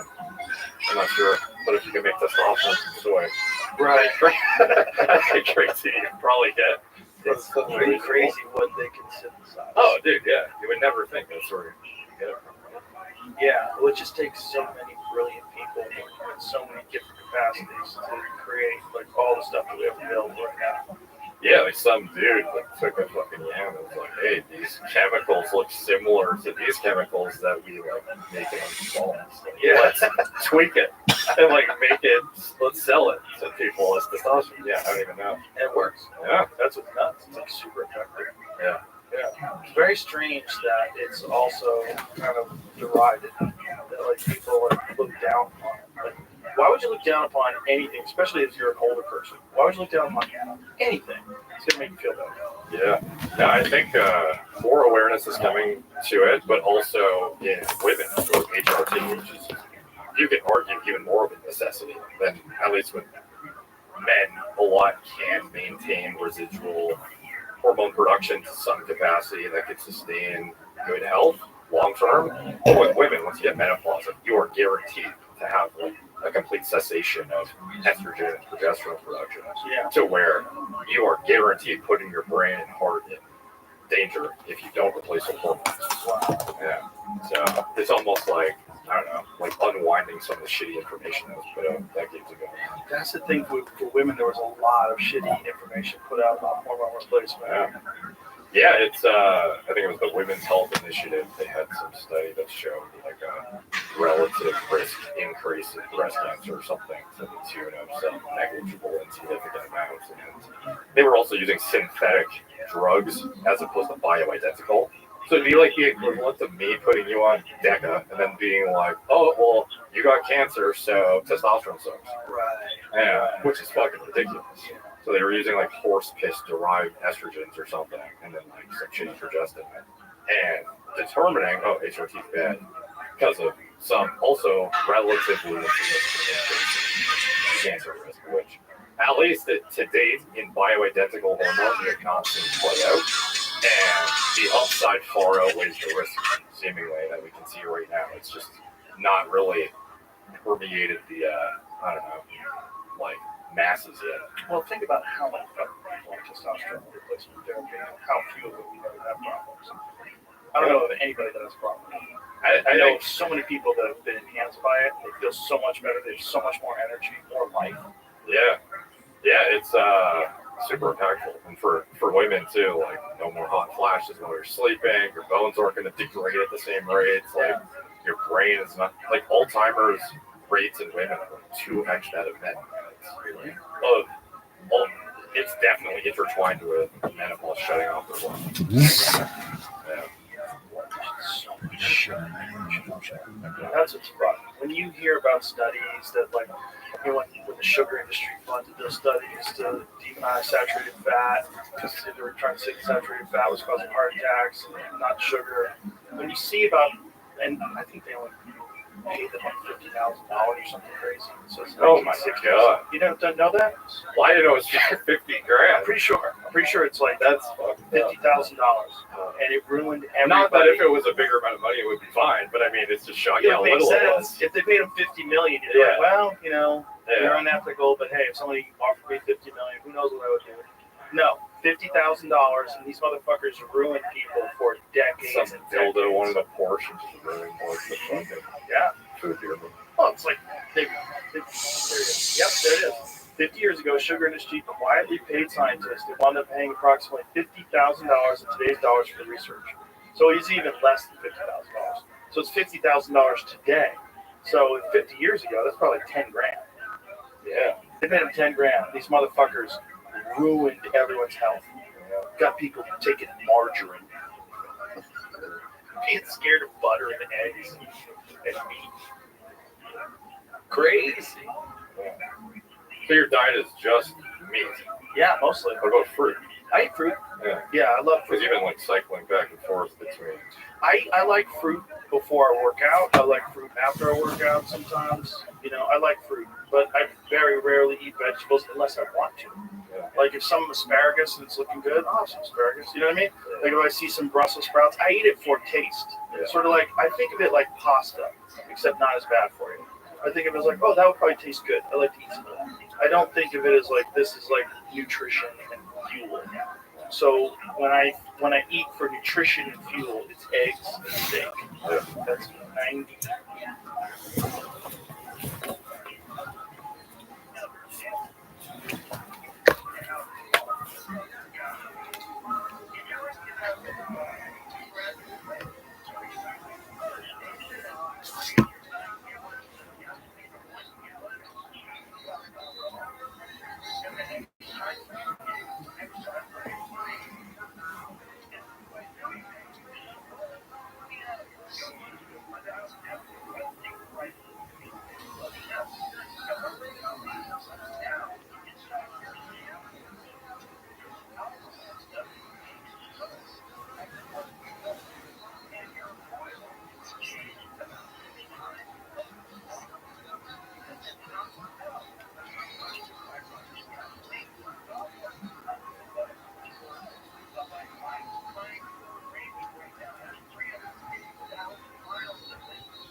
would rise when I gave the word. Now in the morning I sleep alone. Sweep the streets I used to own.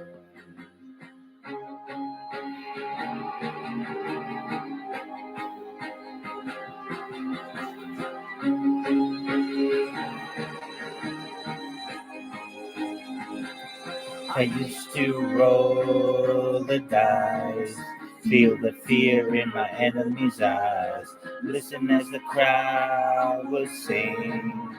Now the old king is dead, long live the king. And I held the key.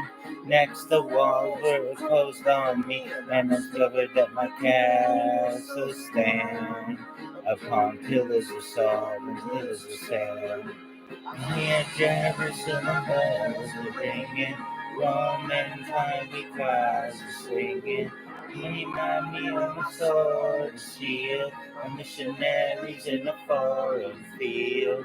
For some reason I can't explain, I hope you know that you never know in this word. And that was when I ruled the world.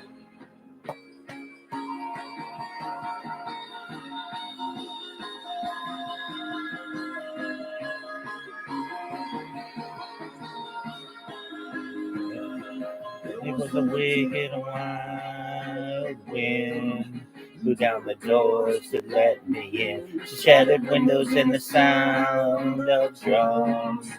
People couldn't believe what I had become. Revolutionaries wait on my head on a silver plate, and it's a puppet on a lonely string.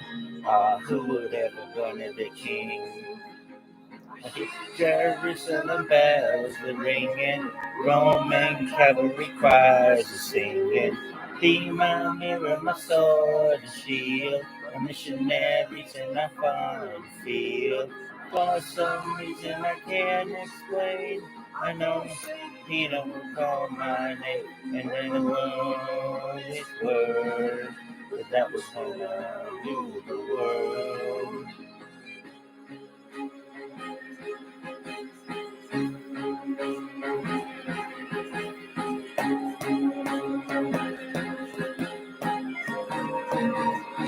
Whoa,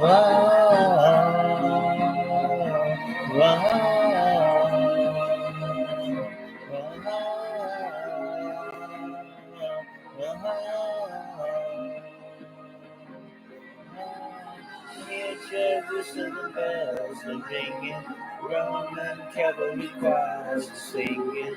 Me, my mirror, my shield, missionaries in a foreign field. For some reason I can't explain, I know Peter will call my name, but never on this world. But that was when I ruled the world.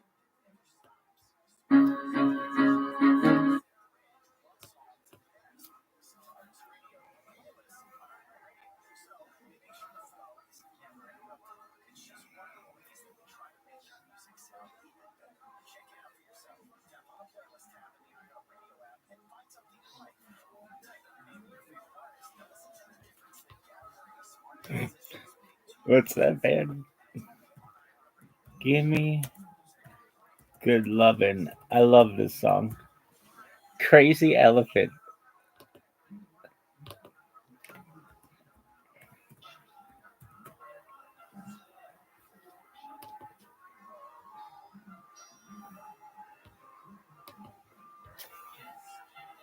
I love this song. This song is fucking amazing.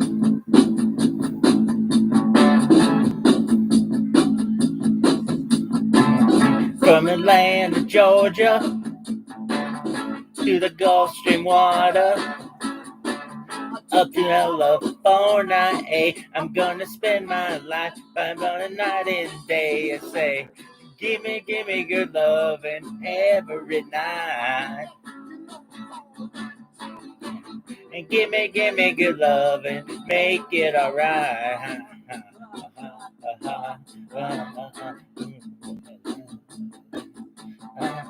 To the girls in Frisco, To the girls in New York, to the girls in Texas, can you not understand that, baby, I'm your man to say, give me good loving every night. So right, child, and give me good loving, make it alright.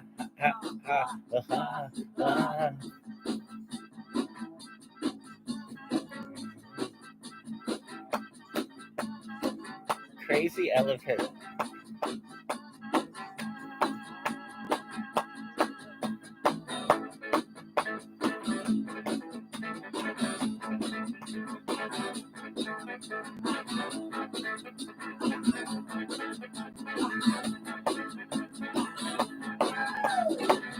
Give me good loving every night. You do it all right, child. Give me good loving, make it alright. Give me good loving every night. Give me good loving, make it alright.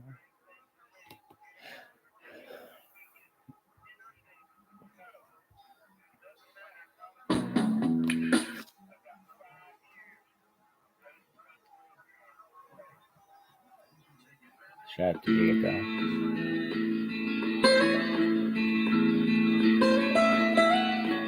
Almost heaven, West Virginia, Blue Ridge Mountains, Shenandoah River.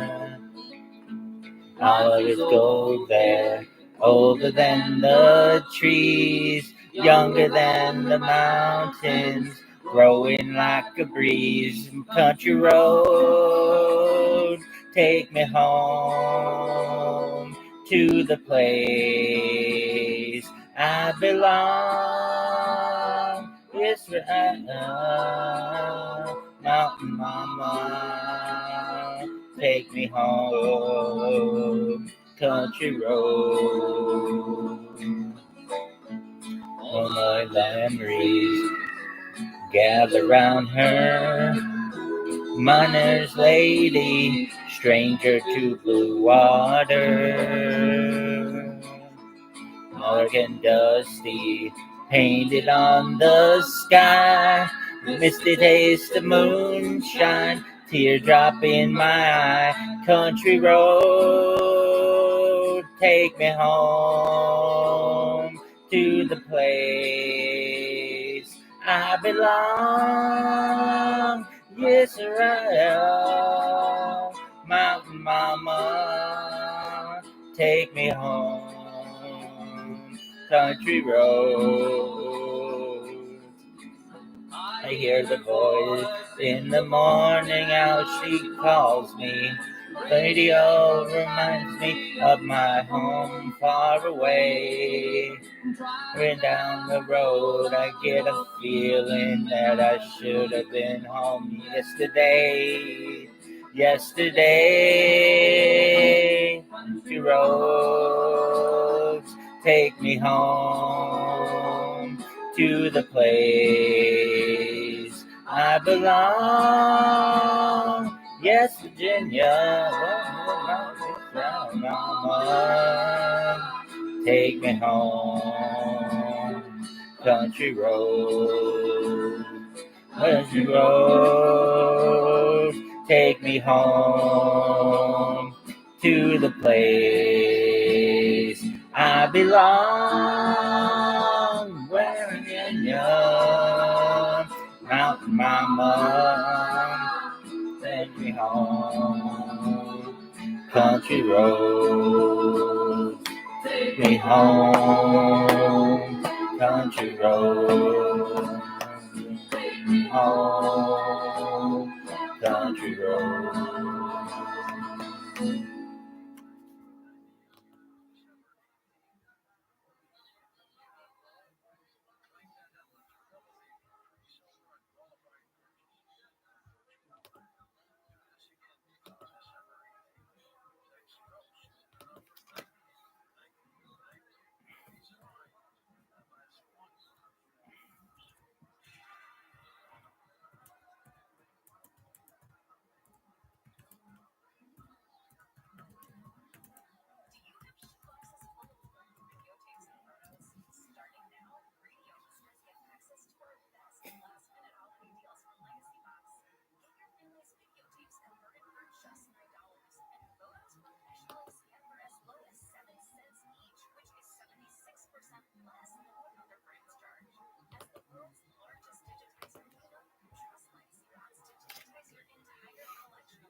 Warden threw a party at the county jail. The prison band was there and they began to wail. The band was jumping and the joint began to swing. Be sure to hit the rock down, jailbird swing. Let's rock. Everybody, let's rock. Everybody in the wholesale block was dancing to the jailhouse rock. Spider Murphy played the tenor saxophone. Little Joe was blowing on the slide trombone. The drummers blowed on the noise when bitch boom bang. The whole rhythm section was a purple gang. Let's rock. Everybody, let's rock. Everybody in the wholesale block was dancing to the jailhouse rock. The number 47 said to number 3, are you the cutest jailbird I ever did see? I sure would be delighted with your company. Come on and do the jailhouse rock with me. Let's rock. Everybody, let's rock. Everybody in the wholesale bar was dancing to the jailhouse rock, rock, rock, rock.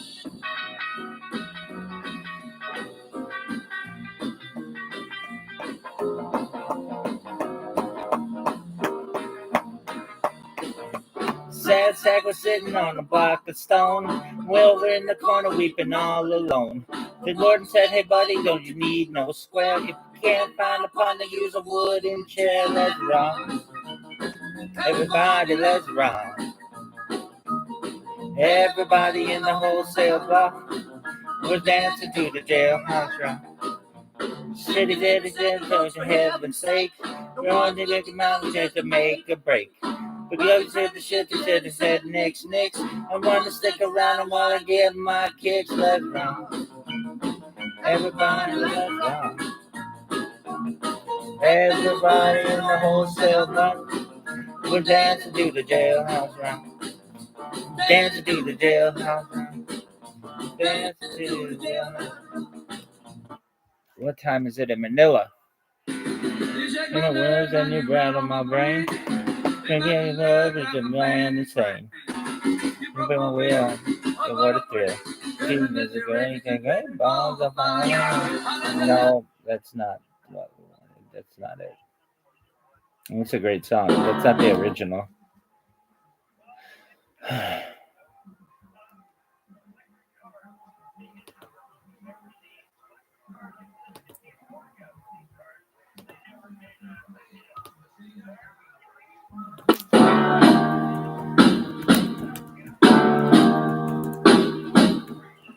Warden threw a party in the county jail. Prison bell hangs away.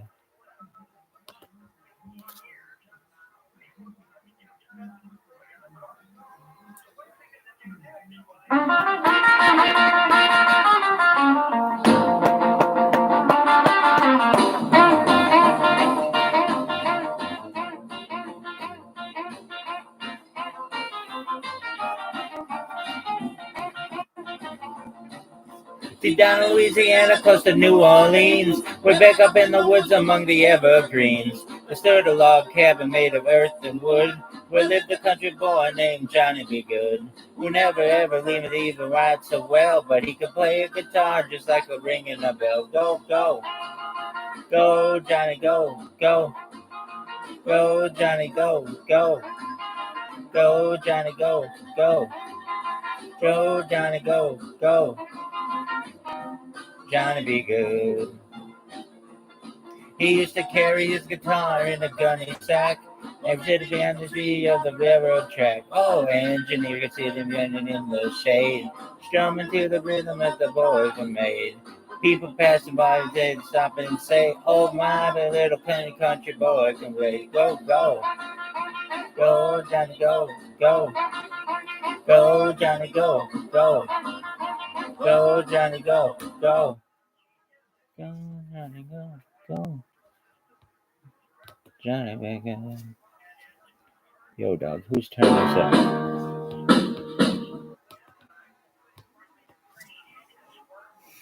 I'm up next.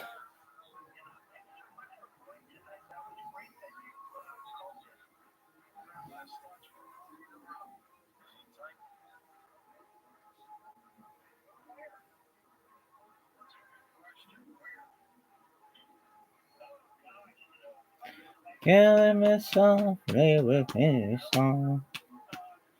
Killing me with his word. Killing me softly with his song. Killing me softly with his song.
Oh.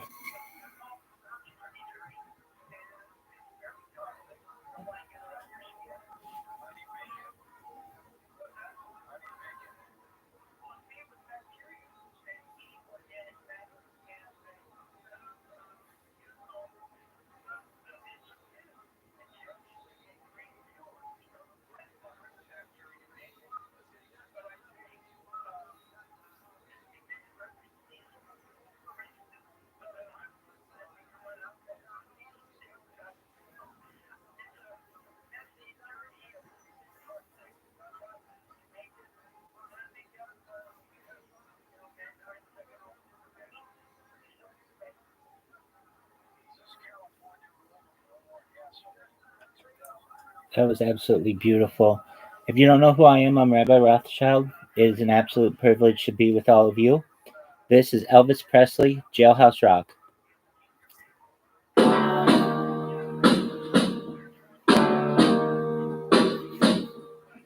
Warden threw a party in the county jail. The prison band was there and they began to wail. The band was jumping and the joint began to swing. You should have heard the lockdown jailbirds sing, let's rock. Everybody, let's rock.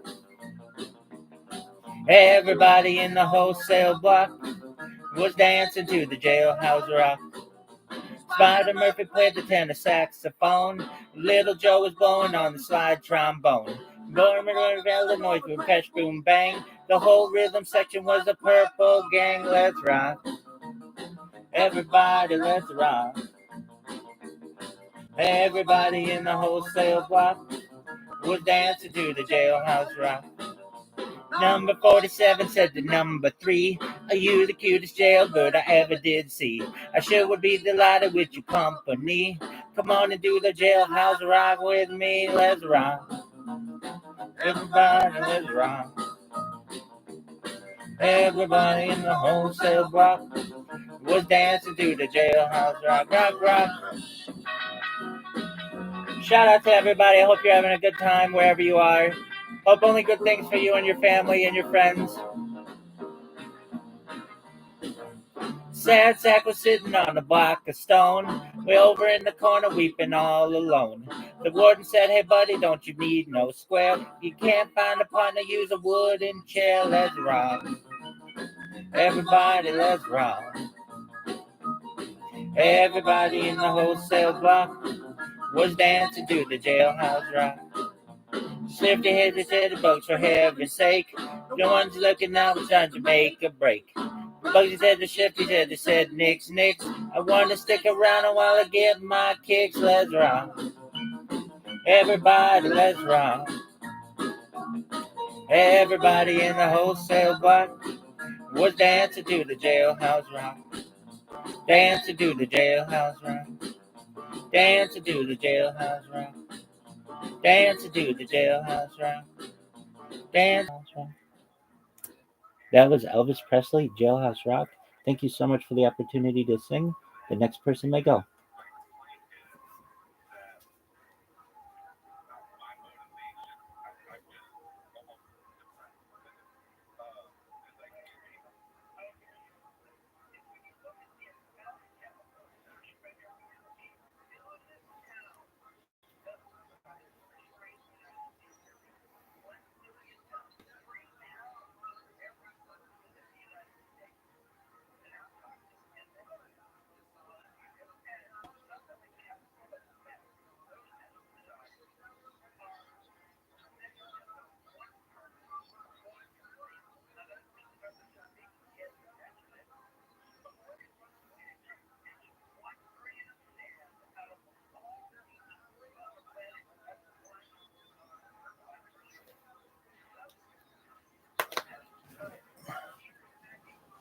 Shout out to those people for being so nice.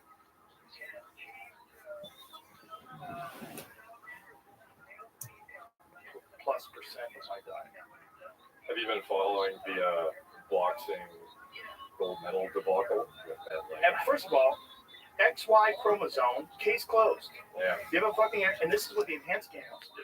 So the enhanced games, they're developing this Olympic style event, and they're spending a lot of money on it. They have a lot of big investors, and they're going to give real prizes, like $1 billion if you win the gold medal, instead of zero, which is what the Olympics is.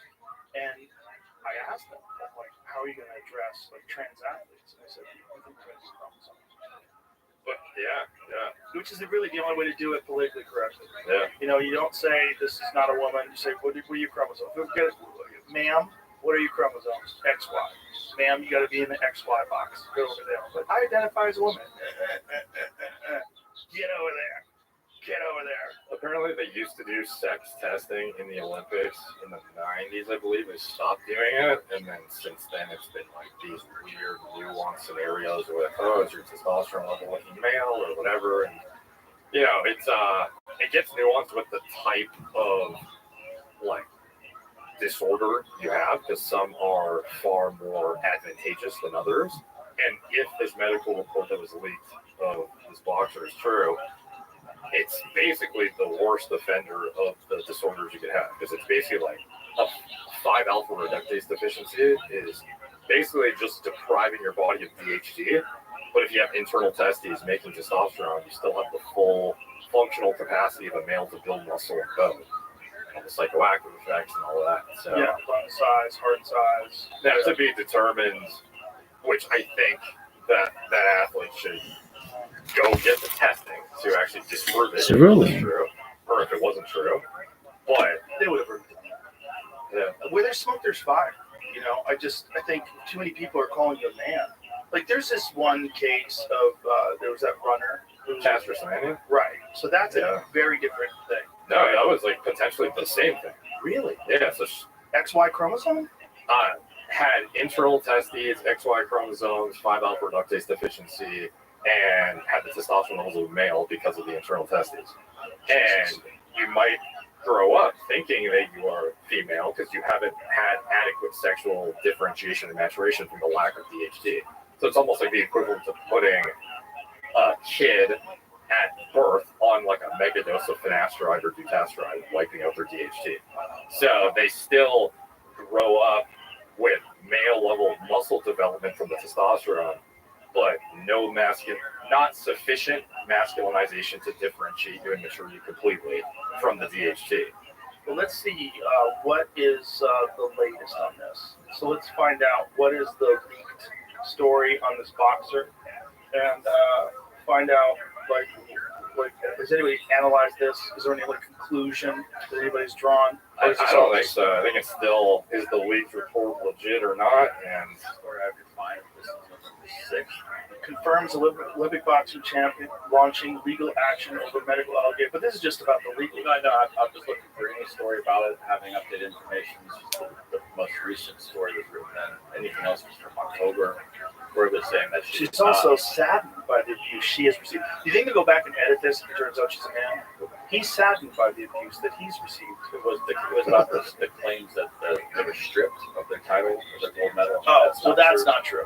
No, they haven't been stripped. So if they're suing over that they can actually win that lawsuit. I'm listening over some French media.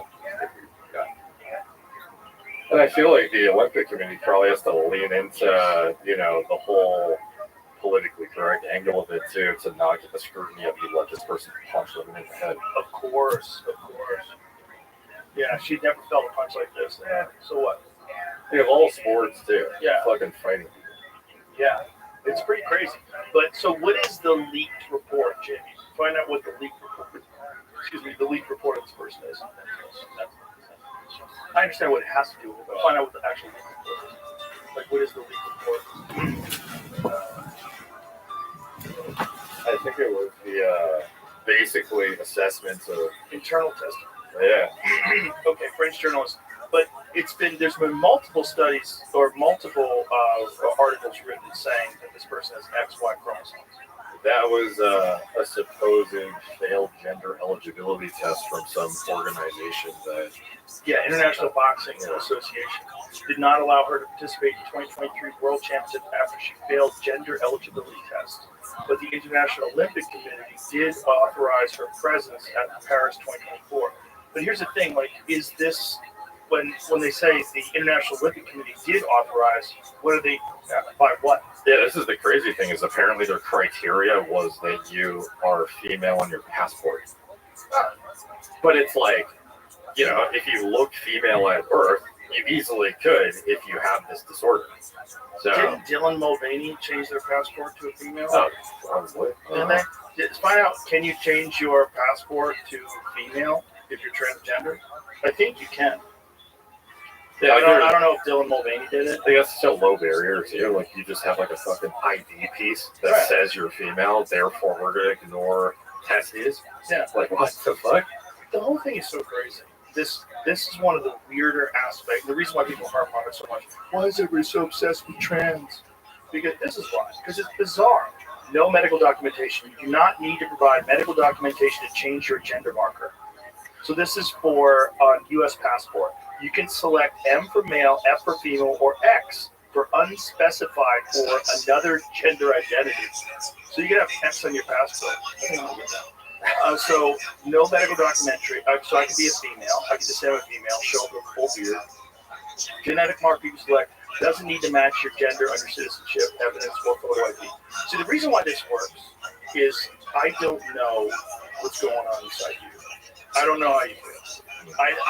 I could be arrogant and completely not compassionate, and I could just decide that you're just full of shit, you're a guy. Or you could be in agony, going through life, feeling like a woman, and not understanding why you have a dad. I think there's that too.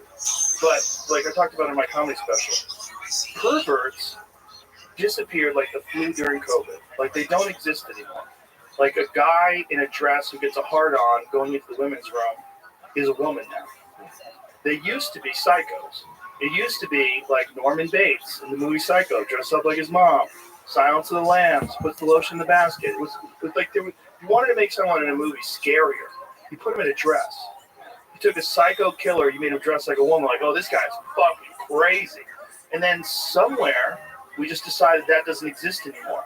And so there's no perverts. And so anyone who just says they're a woman gets to go in the women's room, go in the women's locker, play in women's sports, and you're completely ignoring this subset of society that has always been fucking terrifying to people.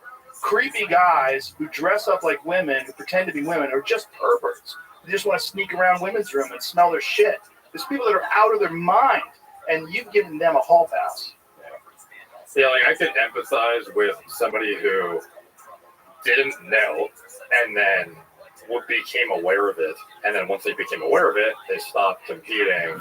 It would suck for everyone involved, obviously, but like I could understand like how shitty of a predicament that is. Yeah. But it's like the onus is on you once you've been assessed to not compete anymore, Right. and to like confirm what the fuck is going on. Yeah, go fight guys. Yeah. And it's like, even if you're at a disadvantage, like, well, it doesn't mean you fight girls at your advantage. Exactly. Yeah. Yeah, if you're a disadvantaged fighting guys, you probably shouldn't be fighting. Yeah, like how many girls are transitioning and then fighting men or competing against men? Zero. Right. Well, also, here's the other argument. There is a spectrum, right? So there are guys with naturally lower testosterone than guys like, say, Yoel Romero. Yoel Romero has an advantage over almost everybody. You know, when it comes to like genetics, it's just like a fucking specimen from God, right? So you got that, which is the rarest of rare, right? And then you have a guy like, you know, fill in the blank. There's like a bunch of fighters in the UFC. I don't want to disparage anybody, but there's a bunch of guys you look at and be like, that's not a specimen. But super tough, super technical, works real hard, very intelligent in their approach, and they manage to fight really well. But if they go up against a guy who's just a freak, just a physical freak, and that guy works just as hard, and is just as intelligent, and just as methodical in their training, they're going to have an advantage. Just a natural, God-given advantage. The universe has kissed them with genetics. And those people exist now. And so you can't say, well, then that guy should be able to fight women now, because he can't beat Yoel Romero. Like, that's stupid. Yeah. That's fucking stupid. And it's also, you're not protecting women. I thought that the left was all about protecting women. Like, this is the whole thing about progressives. Protect people that are, like, not as safe. Like, I don't generally worry about women raping me. Never. Yeah. Never in my life have I been in a bar and go, boy, I hope some woman doesn't try to rape me. Yeah, I hope some woman doesn't try to root for me and get my dick hard. And, like, no one ever thinks that way. But women walk through life worrying about getting roofied or getting raped or getting dragged into an alleyway. They worry about that. Guys don't worry about that. It's just a completely different dynamic. So when you're comparing like trans this and trans that, like there's not a guy I've ever talked to in my life that is even remotely concerned with a trans man going into the men's room. I don't give a fuck if, like, what's that person that was Chaz Bono, Sonny Bono's daughter that became a man. Chaz can come in the men's room. I don't give a fuck. It doesn't even freak me out at all. If Chaz is in the men's room and I have a 2-year-old son with me that I have to take into the bathroom and go to the bathroom, I'm not worried about Chaz Bono. But I am worried about a pervert. If I was a guy and I had a daughter and she was like 10 years old and she went into the women's room and then I saw a man with a fucking 5 o'clock shadow and a wig on go into the bathroom behind her and I couldn't go in the women's room and see what's going on.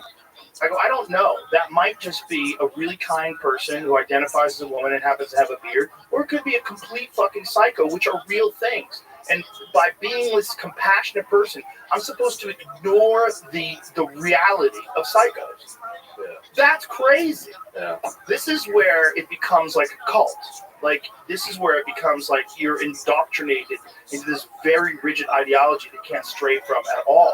And if you do, you're cast out of the kingdom forever. You're a heretic. You're a terrible person. Yeah, fucked up, man. It's I don't really know. Even the scrutiny on it, I don't really know how they don't acknowledge how absurd it is. Like, it's when you watch people defend it, they have to do mental gymnastics. Yeah. They just. Do you ever see that conversation that I had with Adam Conover about it? No. Oh, oh! It was one of the most brutal conversations of all time. It's about trans women in sports. And also, this was like a debate. Well, it didn't turn out to be. It wasn't planned out. It just came about because he was doing. You know, we were talking about it, and it got to the subject of trans women competing, and his position was like, I'm in favor of a sport that's more inclusive. So if that makes it more inclusive for the trans women, and he was like in favor of hormone blockers for children that they've always known they're a woman. Like, what the fuck are you? You don't have any kids. You don't know what kids are like. You can tell your kids they're a werewolf. Like, keep away from the full moon. You're a werewolf. Oh, I always knew. Like, they're kids. Their brain's not formed. And also, they want to please you.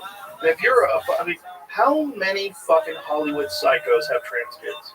How many people where they fly the flag of inclusivity and they're a proud progressive and I'm proud that I have a queer child?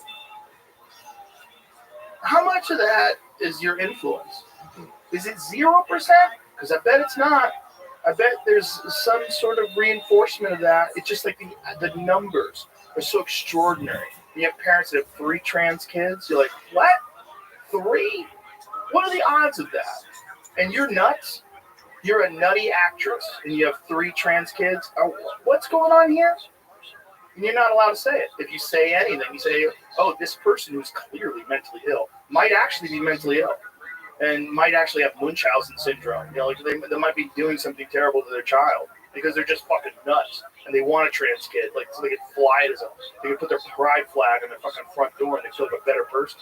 There are people like that. And then there are also people that are just compassionate people that want people to be free and do whatever you want. They want you to have complete freedom to express yourself. I don't care if a guy wears a dress. Wear a dress, man. If that's what you like, I don't care. You want to paint your nails, want to have lipstick on. I don't give a fuck. Have a good time. I want you to be happy. I'll be your friend. Just don't try to compete against women in sports. That's fucking nuts. And don't try to make women uncomfortable by walking with your dick out in the women's locker room. How was a guy in Canada? And they allowed him, because Canada, like you live there, off the rails. You live in a communist shithole. That place is nuts. Yeah. And they allow some of the most bananas trans stuff of all time. On taxpayer money in Canada, they paid for a guy to develop breast milk. Do you know about this story? No. Oh, yeah. As an adopted child, paid for this person to lactate. You imagine the toxic milk that's coming out of this man kid? Like, what is in there? Like, what are you generating? You don't even have the glands for it. Like, what's actually being secreted there? Like, what is that? Yeah, it's like if you ask me, would it be good milk quality from some guy on Trend or Deca and he's just fucking secreting shit out of his nipples? I'd be like, fuck no, dude. Fuck no. Yeah. Like, what is happening? What is in that milk? What is that going to do to the baby that's sucking on it? And all in the name of inclusivity. All in the name of being a kind, compassionate, open-minded person. That's not open-minded. That's nuts. And it's cowardly. Because you're afraid to say what you know to be true because you don't want to suffer the repercussions. You don't want to be called a transphobe, whatever the fuck that means. You don't want to be called a bigot. You don't want to be called any of these things. So you'll go along with some of the most preposterous ideas, including pretending that perverts don't exist. Yeah, I hope, I don't know if Pierre is going to get into winning the election and get Trudeau out. But seems like a reasonable guy. Well, he seems way more reasonable than Trudeau, who seems completely insane. Yeah, like candidly, I'm not like a political expert by any fucking means at all, so don't take anything I'm saying seriously. Apparently, last time I was here, people thought I was like, by not saying anything about it, I was like endorsing Trudeau or something. And I was like, saying anything about it? I don't know. There was like comments about how Derek knows better. He knows who this PR guy is. I'm like, no, I just don't follow this shit like I should probably. Yeah. So, but he seems reasonable. And in contrast to Trudeau, who's like a fucking full-on lunatic who's completely changed his tune on so many different things, including going after guns, what they did with the trucker strike. Yeah, like the debanking thing you guys talked about recently. It's like not new news in Canada. I know. Yeah. Well, they did it to people who donated to the trucker convoy, which is really crazy. So you just say, hey, these people shouldn't be mandated to get a vaccine that has, a safety profile. It's really like, we don't really know yet. We don't know. There's no long-term studies. We don't really know what's going to happen. And you're just like mandating this? Yeah. Why? Why? I don't have to do it. Why are you making me do it? It turned out you really didn't have to do it. So this is what's turned out now. Like, here, I'll send it to you, Jamie. So they released a study recently where the actual government went and looked over. So they went and looked over what the actual results were from the pandemic, and the findings they're not that shocking to anybody who's actually paying attention, but completely contrary to what the instructions were when we were young, and when COVID was recent.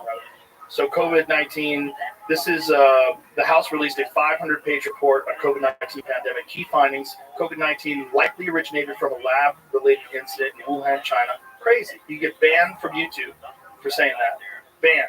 Okay, over $200 billion in relief funds lost to fraud, with criminals exploiting weak oversight. Prolonged lockdowns and arbitrary mandates cause severe harm, economic devastation, mental health crises, and historic learning loss, while lacking robust scientific support. Policies ignored natural immunity, pushing mandates that eroded trust and harmed public perception of science. Absolutely. WHO and CDC compromised by political interference, offering inconsistent, unscientific guidance that fueled public distrust, and the key players included federal agencies and Cuomo's administration actively obstructed oversight efforts and hid critical evidence. Select Subcommittee on Coronavirus Pandemic basically said all the conspiracy theorists were correct. Every single one of them, no repercussions, no retractions, no apology from Rachel Maddow, none of it. Yeah, man, it's in Canada a lot of things are pretty absurd. I know here it depended on the state and whatever, but Canada was like, get your vaccines, you're not leaving to go anywhere. Yeah, crazy. Did you have to take it? Yeah, dude, fucking sucked. Did you have a side effect? No, well, at least that I could tell. And did you ever do a deep dive test? Yeah, you're okay. Oh, that's good. Well, from what I understand, I talked to a friend of mine who's very knowledgeable in this, and he said that one of the real problems was the lack of aspiration, that they didn't aspirate when they injected people.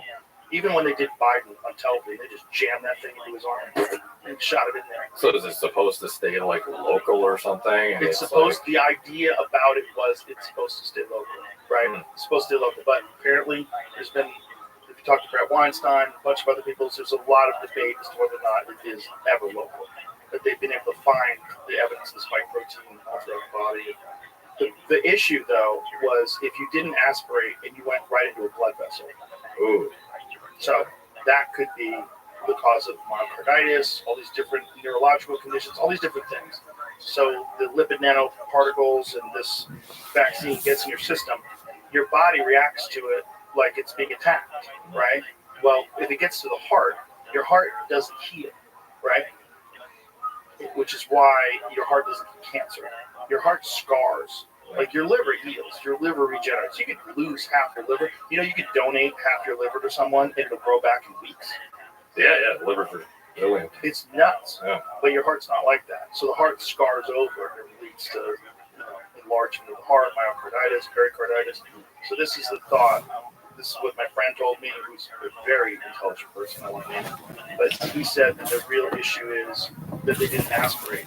A significant number of people that are experiencing these long-term issues from the vaccine is because they went right into their bloodstream when it was supposed to be intramuscular. Yeah, there is several times now, because especially if you're on TRT, you're probably more understanding of how to inject yourself almost than somebody who's like a random pharmacist that just jamming people as fast as they want every single day, just as part of their gig. And you're kind of risking it if you just let somebody else ping you. Like sometimes you feel like, hey, can I do this? Right. Yeah. Right. But even then, like if you jam it into your arm, it's possible that you could hit a blood vessel. Yeah, have you ever heard of trend cross? I have. What is that? Yeah, so it's thought to be that if you get into like you nick a vein or something, or you like hit a blood vessel, for example, and you get some of it bleeding immediately into systemic circulation rather than being intramuscular entirely, it goes very quickly up to your lungs, and you basically have a coughing fit get induced by your body trying to like expel whatever is there. And so like I can absolutely see something that wasn't meant to go immediately into systemic circulation. No problem with that. Like with trying to have my experience.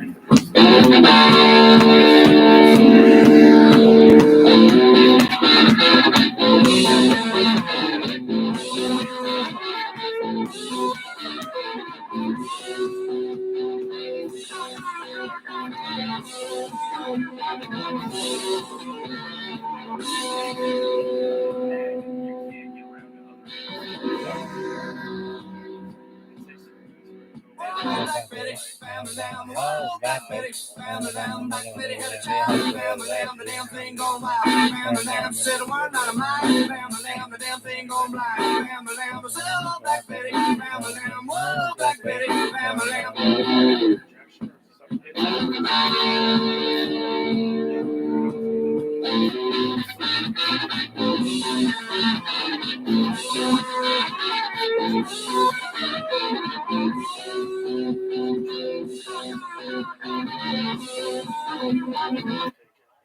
jiu-jitsu guys that really want to get super jacked, they take Tren. Yeah. And I'm like, what is it about the Tren? And they apparently get like ultra violent when they're on Tren. Yeah, so it's a unique compound that used to be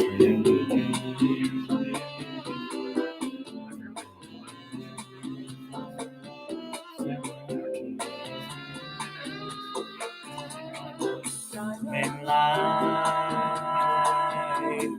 lover boy, losing space with the minimum wasting and maximum joy. Life, business now. When you require street, you have to desire for their heart. Where begins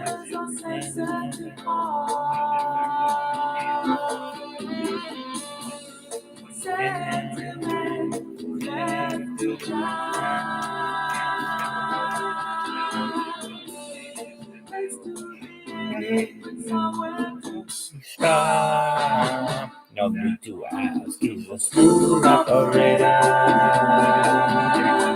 Smooth operator. Smooth operator. Smooth operator.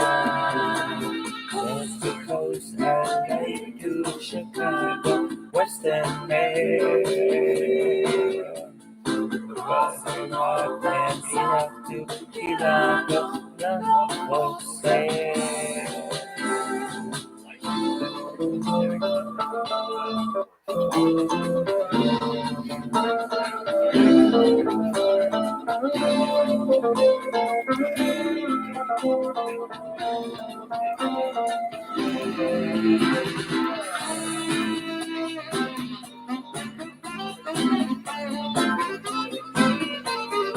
Back now, because I think it was like just Oregon's a disaster. I mean, Portland in particular. Like you go, there's just needles, drug addicts, and it's like the open air. This is all the homelessness, camping. You'll be a woman soon. Nothing much you can, all the ways I die for you, girl, and nothing you say is not your kind.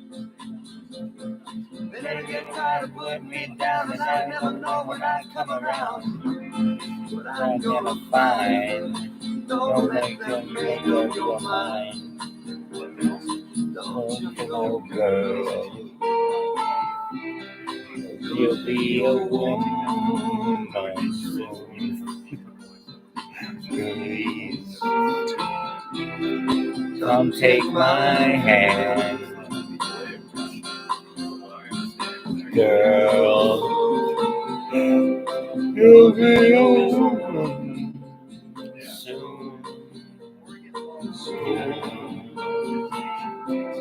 You'll be a man. I've been just a girl all my life, but once it and girl that cuts like a knife. That's no good.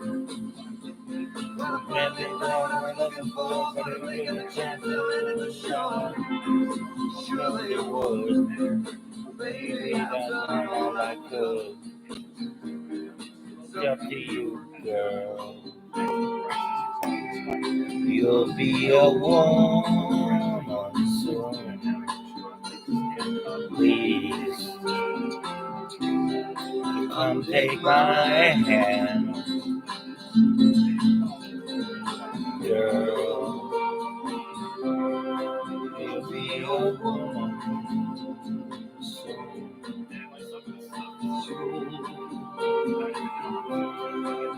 Be a man.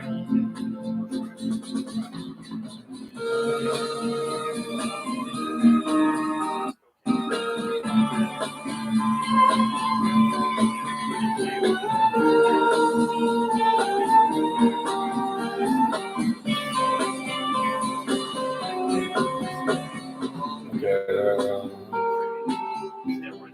you'll be a woman soon. Please come take my hand. Girl, you'll be a woman soon. Gonna be a man. For decades. It's been around since the 80s. And expand in America as well. Yeah, they've recently Jeremiah was a bullfrog. He was a good friend of mine. I never understood a single word he said, but I helped him drink his wine. And he always had some mighty fine wine. Singing joy to the world. All the boys and girls now. Joy to the fishes in the deep blue sea. And joy to you and me. If I were the king of the world, tell you what I'd do. I'd throw away the cars and the bars and the wars and make sweet love to you. Now, joy to the world, all the boys and girls. Joy to the fishes in the deep blue sea, and joy to you and me.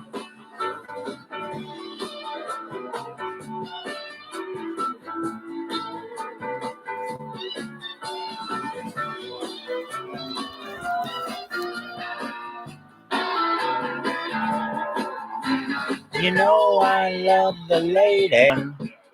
I'm a hard night flyer and a rainbow rider, a straight shooting son of a gun. Alright, I said a straight shooting son of a gun. With joy to the world, the boys and girls. Joy to the fishes in the deep blue sea, and joy to you and me. Joy to the world, all the boys and girls. Joy to the world, joy to you and me. Joy to the world, yeah, yeah, yeah. All the boys and girls. Joy to the fishes in the deep blue sea. Joy to you and me. Joy to the world. Joy and me. Joy to the world. All the boys and girls. Joy to the fishes in the deep blue sea. Joy to you and me. And don't you know I'm in the joy to the world. All the boys and girls. Joy to the fishes in the deep blue sea. Joy to you and me. Joy to the world. All the boys and girls. Social media all over TikTok profile is elevated to the point where you can say to the regular person in the street, you know who Liver King is. Like, oh yeah, that white up guy. Everybody knows who he is. Then because your labs find some juice to the tip. What's your whiskey in your water? Sugar in your tea? What's all these crazy questions they're asking me?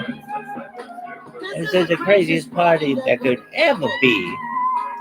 Don't go them lights, cause I don't wanna see. Mama told me not to come. Mama told me not to come. That ain't the way to have fun.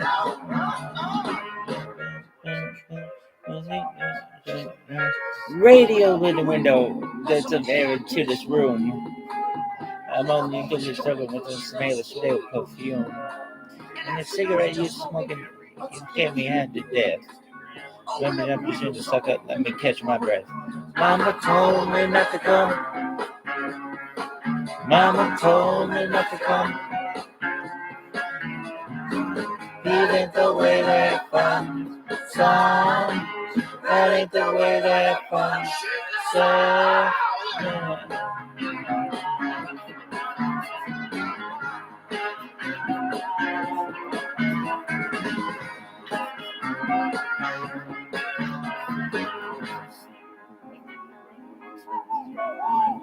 radio is blasting, someone knocking at the door. I'm on the TV and she puts it on the floor. She has many things I ain't either seen before. I don't want to see no more. Mama told me not to come. Mama told me not to come. She said, that ain't the way to have fun. Son, that ain't the way to have fun.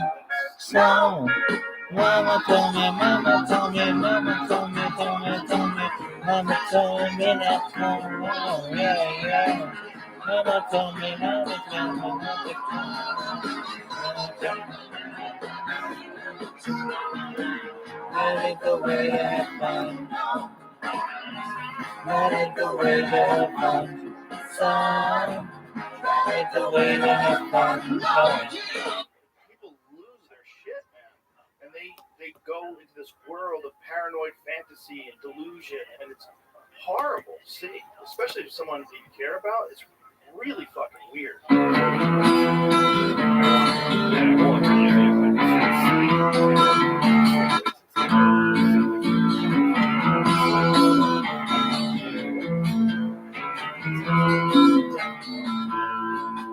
Wash away my troubles, wash away my pain with the rain and Shambhala. Wash away my sorrow, wash away my shame with the rain of Shambhala. Oh, yeah. Hey, yeah, yeah, yeah, yeah. Oh, yeah. Yeah, yeah, yeah, yeah, yeah. Everyone is helpful, everyone is kind. On the road to Shambhala. Everyone is lucky, everyone is so kind. I'm on the road to Shambhala. Oh, yeah, yeah, yeah, yeah. Yeah, yeah, yeah, yeah, yeah. How does the light shine in the halls of Shambhala? How does the light shine in the halls of Shambhala?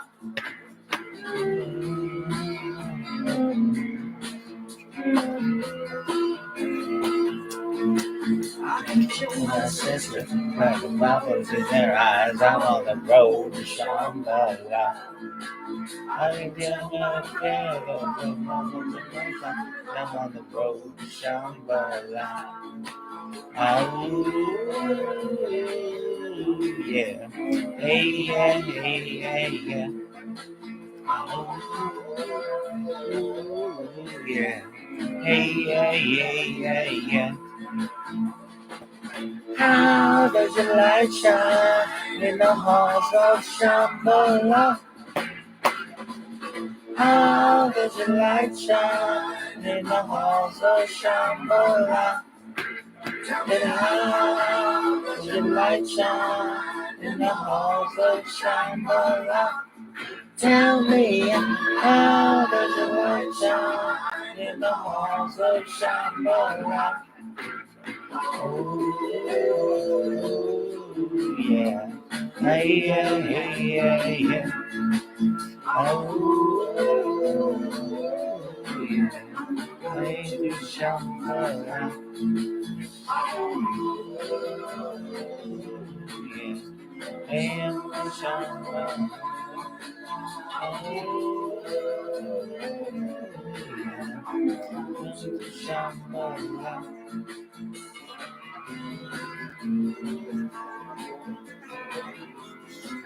So much, but deal with the inflammation and it's like some, I forget what it's called, something wolf syndrome, something.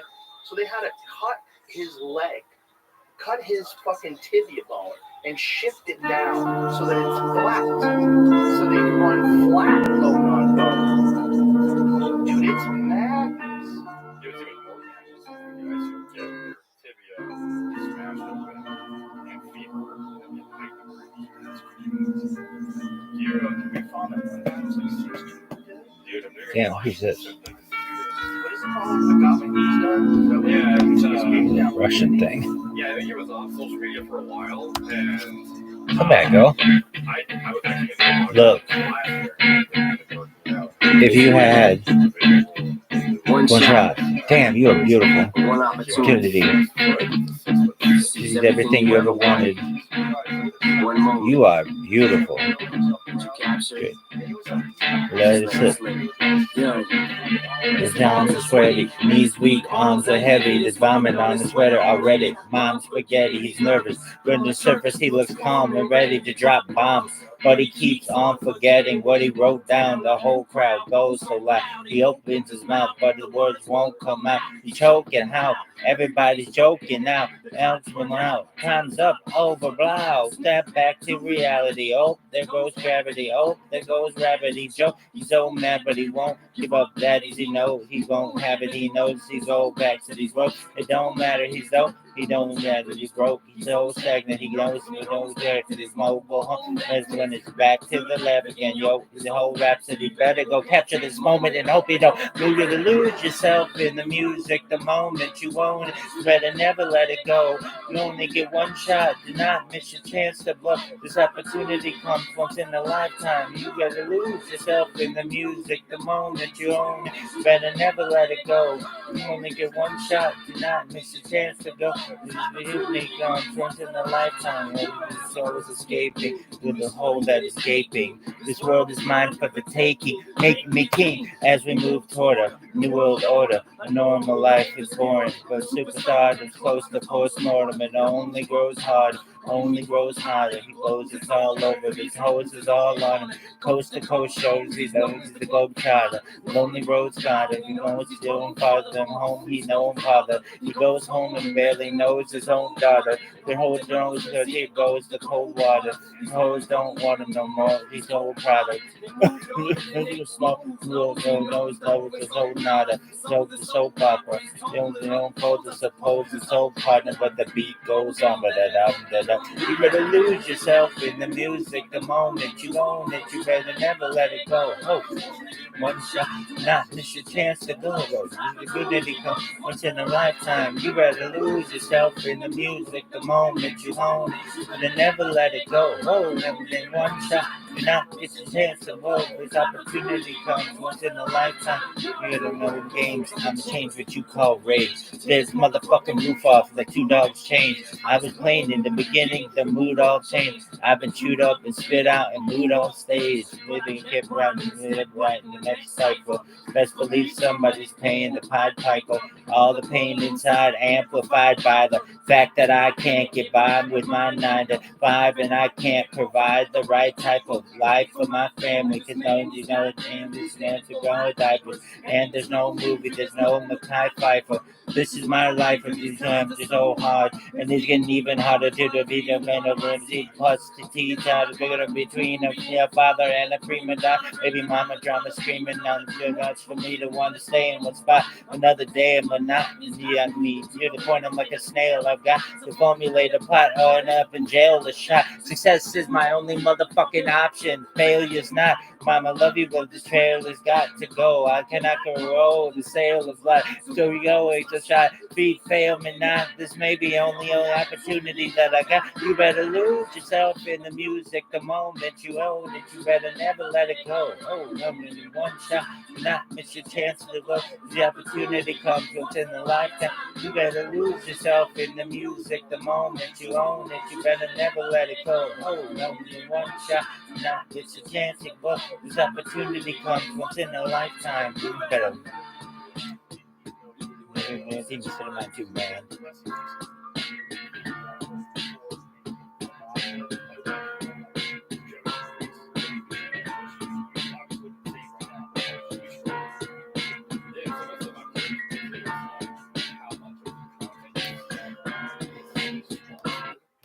What about Shambhala? User content just reviewing their experience, because you could see, like, for example, hair transplants. Tons of This looks like lifetime to me. So everybody get just from me. And me the controversy because it feels so empty with them. This goes beautiful. Specialized attention, which you would want if you're getting your fucking legs broken, and you're getting it covered or whatever. You just have to make sure you talk about it positively. Right. How much of that content is like legit versus, somewhat manufactured. That's a very good point. Yeah. That's also one of those things where if you're a social media influencer, you probably want to appear like you're doing all the right things. Yeah, you would never want to admit that you fucked yourself up for height increasing surgery. I can't walk right. I'm in pain all the time. Yeah. I can't run anymore. You'd become the case study for like why to not do it. Yeah. Yeah. I wonder, like, what kind of an effect that would have on your mechanics. I really do. I would imagine for martial arts, like, where everything is. Like if I'm throwing a kick, I know exactly where my shin is going to land from the distance that I'm at. Yeah. Like I've got like this mind. My mind is coordinated for this short body. I know exactly how much distance I have to cover. If all of a sudden you add 6 inches to that, Oh yeah. Everything is weird. Dude, Like, even gaining a bit of muscle can throw off your depth perception and how strong. Like, for example, when I was in high school, I played basketball, and I started working out in grade 11 and gained like 50 pounds in a year. And my three-pointer, that used to be just fucking money every time. I knew exactly how to shoot the ball. Like, it was, just second nature because you've been doing it for a decade or whatever. And then all of a sudden you add this extra force production that you're not accounting for. All of a sudden everything's thrown off. And also you're sore all the time because you're always lifting, which makes you tight. Yeah, it became a brick house after that. It's a giant problem with pool. I can addicted to imagine. playing pool. When I lift weights and then play pool, it takes like an hour before I can loosen up and play good. Yeah. Everything's off. It's like my arm's not listening right. It's all stiff. Like for pool, you want to when I'm playing really well, I'm barely holding on to that cue. It's like I'm almost letting the cue do all the work. It's like a very gentle thing. Yeah. But then when I do like a heavy kettlebell session, and then I try to play pool, it's like everything's just tight and goofy and clunky, and you don't feel it. Like pool is like a feel game. Like you're feeling how many rotations you're putting on the ball to get it to move to the next position. Like literally, you're within 1 or 2 rotations correctly.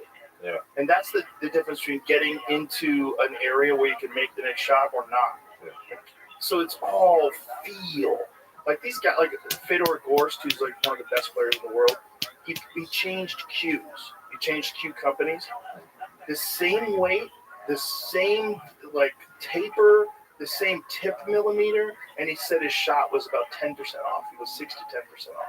It's like, what? Like how? He's like, it's off. It takes a while to recalibrate. Yeah, this is one of those examples where, in MMA too, like if you gain a bunch of muscle from drugs even, it's not necessarily beneficial. Your mobility could be inhibited, flexibility, gas out quicker.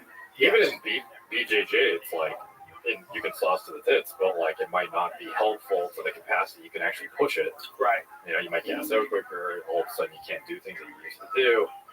I think the key is moderation in lifting in regard to, unless you're on the sauce. you know, if you're doing anything like MMA or any skill-based thing, because as soon as you're tight and sore, you're not going to learn well. You're not going to have a snap to your punches. You'll be pushing punches. You know, there's a fluidity.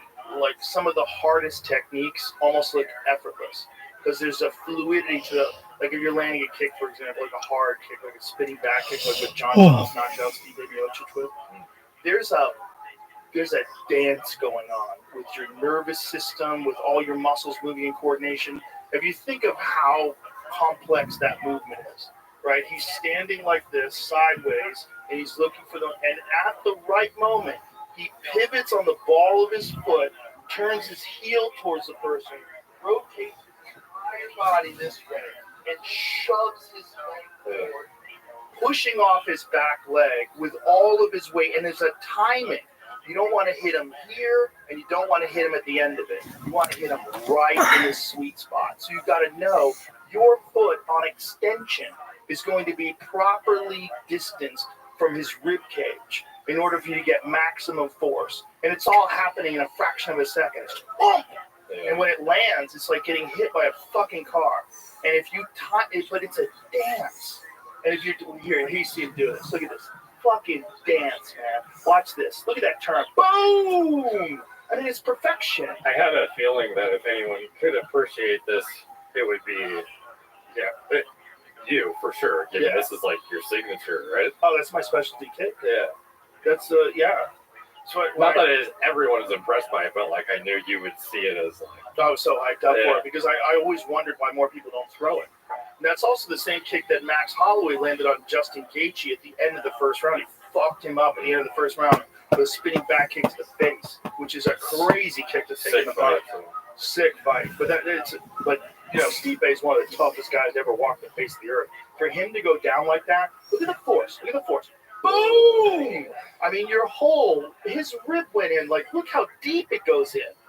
On impact, look how fucking deep his heel is in. Look at that. That's insane. That's like the body equivalent of that Tony Ferguson picture. Right. Right. The one that he gets front kicked in the face. Yeah. I mean, that is incredible amount of penetration. Look at that.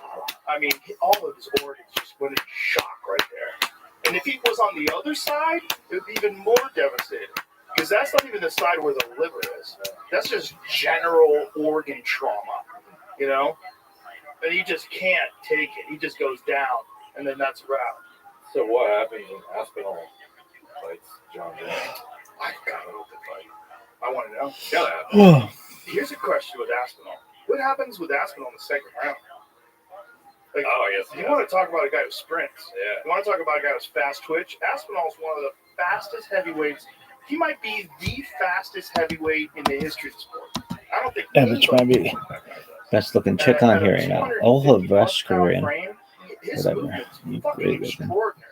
And that's something you have to deal with. Like, that is a crazy ability. His ability to move, like the way he moves, is so much different than everybody else in the sport. Like, Google, let's come up with a good Aspinall fight. How about cut the Curse Blades fighters pretty quick? But how about the last one with the Pavlich fight where he won the interim title? That's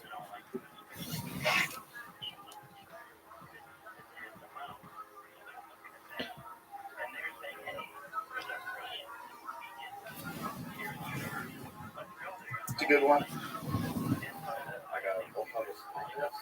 Yeah, all of his fights, like all together, the only loss he has was he blew his knee out throwing a kick, which is crazy. He didn't even get hit. He threw a ground kick and his ACL exploded. So let's see Marcin Tybura. That's a good one. What up, Jake? So hey, I'm singing a song. I gotta fast. pin you down. The Andre Arlovski fight, you can see it. That's pretty fast too. We'll put the Tybura one. It's the left-hand side. Go above that to the left. Shout out to Jake for being here. Thank you, my man. Just click on it. That's fine. That's fine. I just want to show his movement. Look how fast he moves in. I mean, that guy's so fucking fast.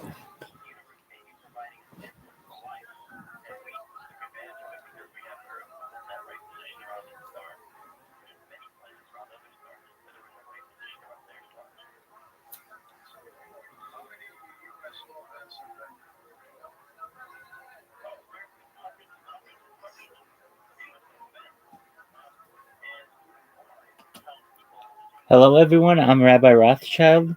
I stream my life for world peace. This is Eminem's Lose Yourself. So not only am I Rabbi Rothschild, but I'm rapping Rabbi Rothschild. Here we go.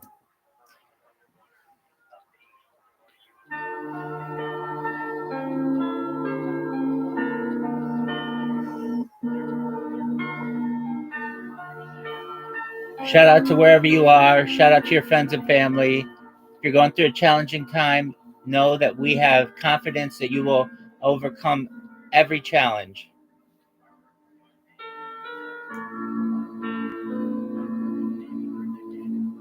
You're all special people. Look, if you had one shot, one opportunity to seize everything you ever wanted in one moment, would you capture it? Or just let it slip?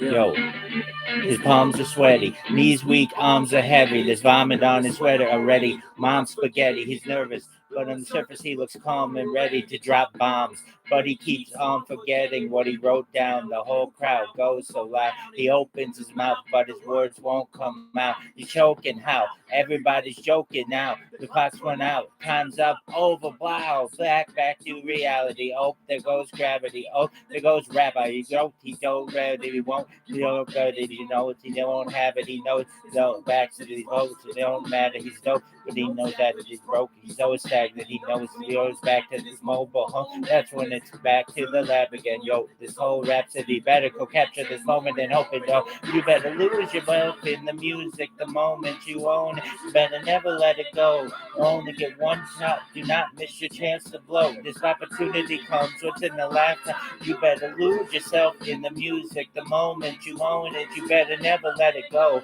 You only get one shot. Do not miss your chance to blow. This opportunity comes once in a lifetime. You know, so it's escaping.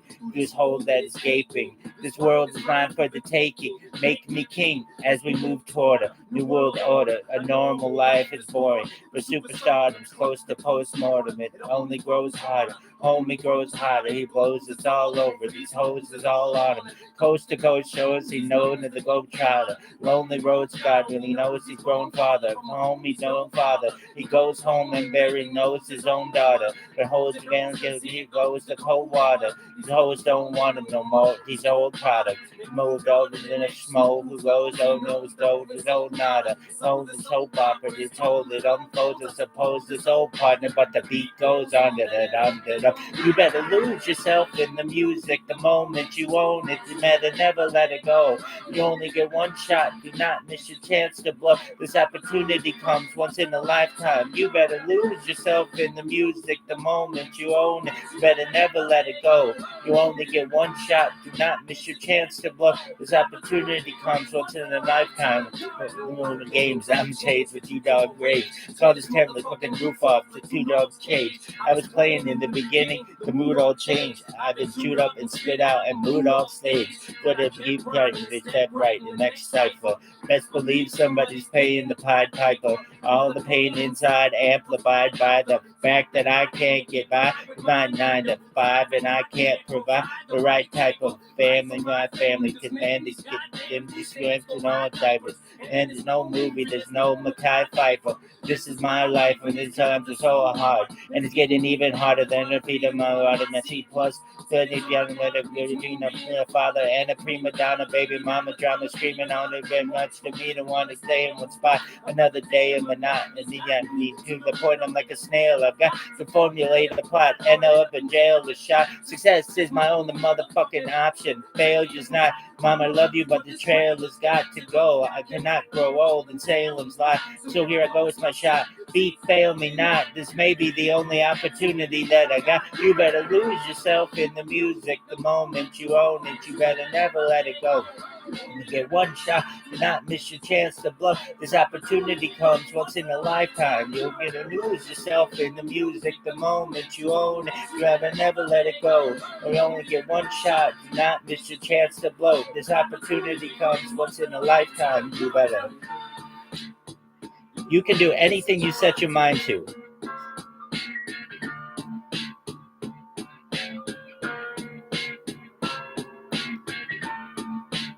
That's absolutely true. To everybody out there, you can do anything you set your mind to. I believe in you. The community believes in you. You believe in yourself. You can do anything you want. Thank you so much for the opportunity to sing. It's been an absolute privilege. The next person may go. That was Eminem, Lose Yourself.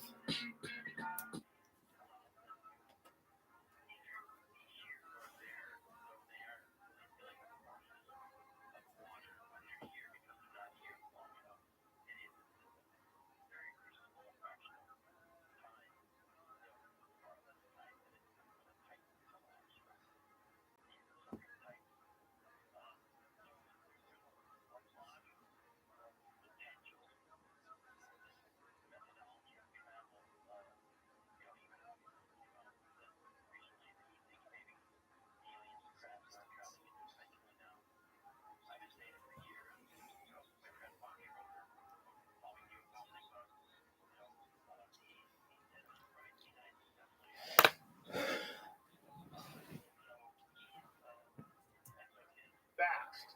He moves like 175 pounds. He doesn't move like a 250-pound guy. Look how quickly he closes the distance, man. His hand speed and full range of skills. Incredible stand-up, knocks guys out with one punch, black belt in jiu-jitsu, really good wrestler. His everything, and he's young. So what's your prediction of that? It's hard to bet against John. It's hard to bet against John. But John's not a real heavyweight. Yeah. John could make light heavyweight, 100%. He weighs 230 right now, maybe a little less than 230. There's no doubt in my mind that if John just changed his diet and went back, he hasn't put that much mass on that you would say 205 is out of reach. No, it's fluffy. Yeah. I mean, look, he had always had the reputation of fucking all the heavyweights up at Jackson Wicker John. Always. Everybody said, like, when Brendan went down and trained with him, Brendan was a heavyweight. Brendan Schaub, he's like, he fucked me up. He goes, dude, I was like top 10 in the world as a heavyweight. I thought I was the shit. He fucked me up. He goes, he beat my ass. And he goes, he beat everybody else's ass, too.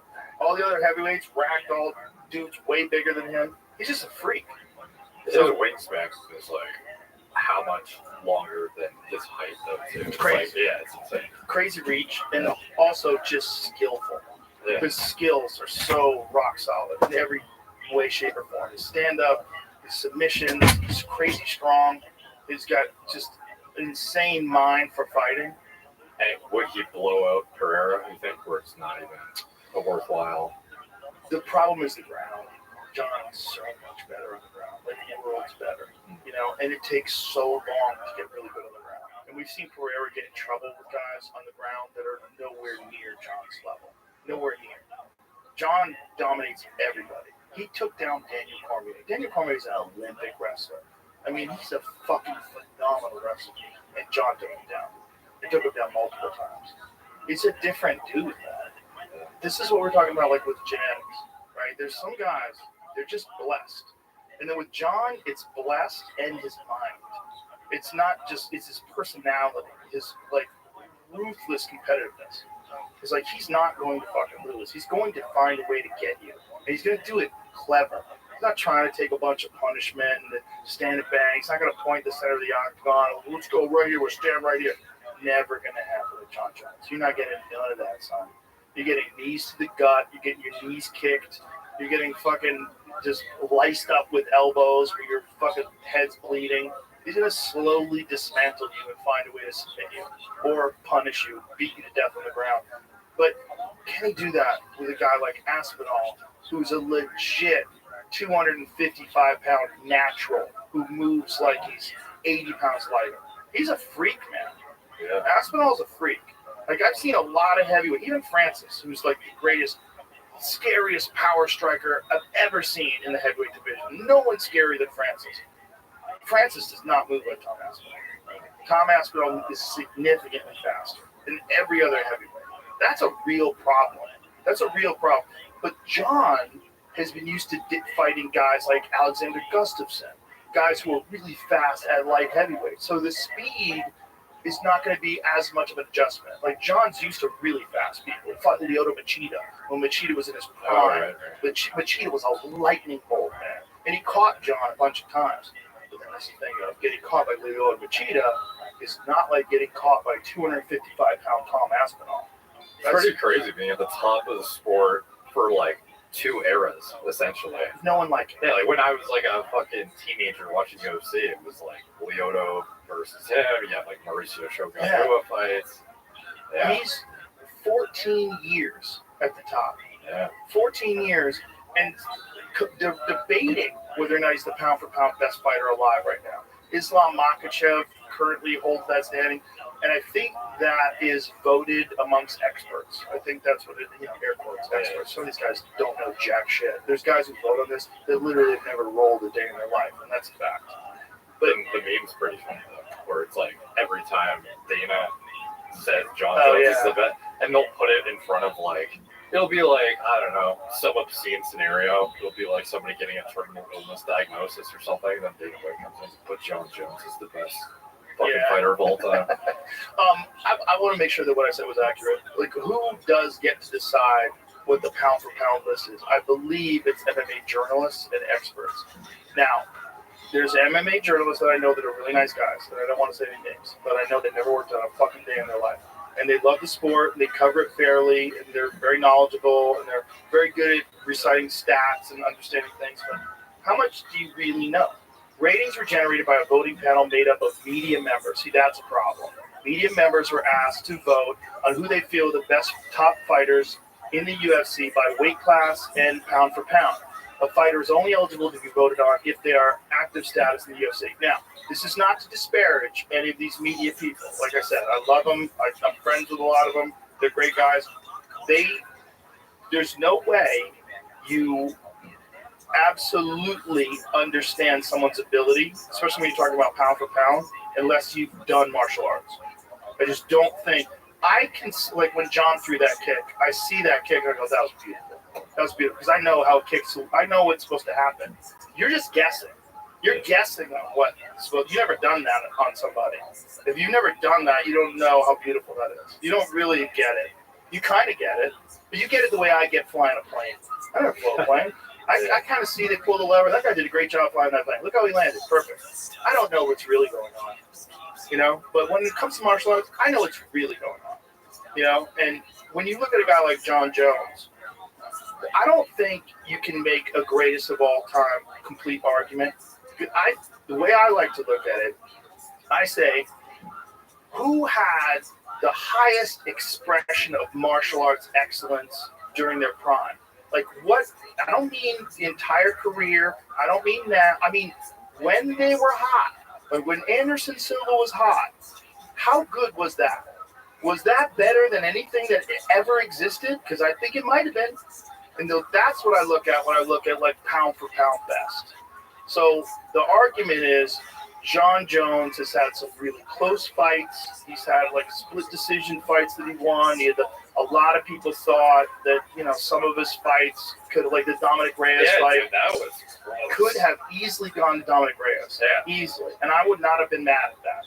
And, I might go back and watch it again and decide Dominic Reyes won that fight. But there's those 10-9 rounds. So like, I don't know. You can say 10-9 John or 10-9 Dominic, and either way, you've lost the title or you've won the title back. Like it's real weird. Makhachev is so fucking good. He's so fucking good that he head kicked Alexander Volkanovski in the rematch. He submits everybody. He submitted Dustin Poirier. He's a fucking monster. When he gets guys on the ground, he just crushes them. And you could argue that he is dealing with a deeper talent pool. So his weight class is, in my opinion, the most talent-rich weight pool in the sport, 155 pounds. 155 pounds is filled with assassins. 205 pounds is not. 265 is definitely not. It's a giant difference. So when you're talking about pound for pound, since those divisions were like really heated with death. Like back Which in, ones? like 205? Light heavy especially.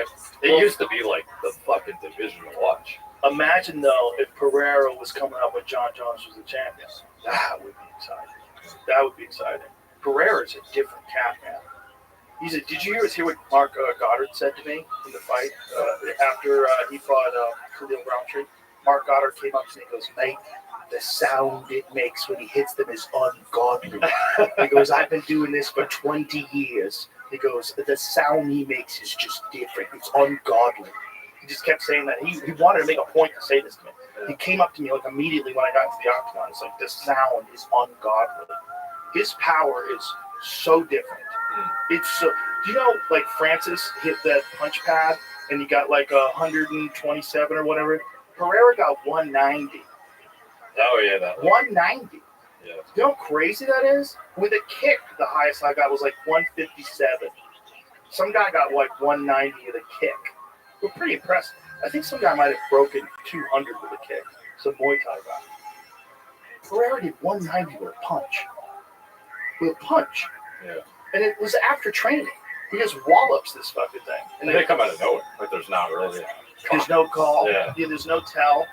And he doesn't have to hit you full power. Because he has so much power, like those leg kicks that he fucks everybody with, there's no turn of the hips at all.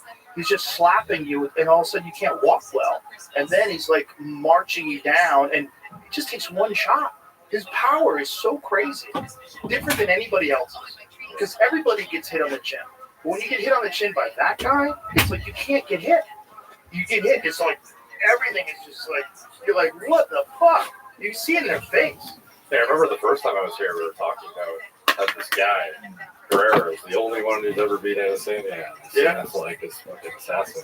Oh, it's interesting timeline. Didn't know it would transpire into like this degree of success. Teams. And so they slap these electro pads all over your muscles and fully contract you. And then you go through exercises while you're doing it. And it's like significantly increased my rehabilitation. I've only been doing it for a few weeks too. I've only been doing it for like 3 weeks. All my back pain's gone. Mobility's back. No more sciatica at all. No issues at all. And everything is like much looser. It's like coming back. So do you find that more effective than stem cells? No, I think it's the combination of things. So it's very hard to tell like what is actually working. But when you add one thing and then also you see significant response, I'm assuming that this new fit thing is having at least responsible for, I mean, there's some sort of synergistic effect, right? Because I'm using peptides. I got this, like I said, I got stem cells shot into it. So it's like and it takes a while for the stem cells to take place. I'm sure that's part of it. But then this new fit thing is pretty significant. So I've been doing that quite a lot. I've been doing that 4 days a week. And it's legit, man. It's really legit. I know Mike Tyson was using that when he was preparing for the fight with Jake Paul. So I know a lot of other athletes use it. A lot of people use it for rehabilitation. It's like it really reduces the amount of time that you have to recover from like surgeries and injuries and stuff like that. What else are you using now for your? Nothing new. Still BPC 157, TV 500, Ipamorelin and stuff like that. Like the same stuff that I've always used before. This is the only thing that I've done that's really new. This new fit. Have you ever seen it before? No. See if you can find like some examples of because like I said, Tyson was using it. So it's no more time intensive because it's during training. So what you're doing is so I'm doing it for rehabilitation. So this is what it looks like. So they slap these electrodes to you, so your muscles are just like locked up, depending on how much you can tolerate. So I get them to crank that fucker up, and when you're doing it, your muscles are like completely flexed through the whole thing. It's kind of painful. And then while you're doing that, you're going through all these different exercises. Okay, so they're like kind of rehabilitative type exercises as opposed to the actual workout. For me, what I'm doing is rehabilitative, but other people do it for hypertrophy. And bodybuilders do it apparently to, like, say it's like you got like trap issues, and you need to like have one area where you want to improve. They're slapping it to that area and then doing all these exercises. Yeah, I had an entrepreneur that I'm friends with asked me what I thought about it as like a replacement for exercise. Oh, just a replacement? Yeah, and it was like such like a rich person question. Like, how do I not go to the gym and still like go to the gym. There was a place in Boston when I lived there in the 80s that had that. I Yeah. forget what it was called, but you would basically go there, and their claim was they would get you have a six-pack, you get jacked, and all you have to do is lay there. You lay there, and they put these electrodes on you, just... Have you ever seen those like ancient like belly shaking things for Yes. like women to lose Yes, body fat? like back in the 40s. Yeah. They just sit there shaking back and forth. No, I'm sure it's more effective than that, obviously. It's Yeah. wasted nothing, but I don't think it's a replacement. And I would imagine, I would speculate that the time it would take to stimulate yourself, if it's for hypertrophy, if you just worked out more, you'd probably get better results. Perhaps. It's the idea is that it's enhancing you past what you would normally get because you're in this very unique state of constant contraction. Yeah. So there's no contract, relax. You are just contracted. You're just,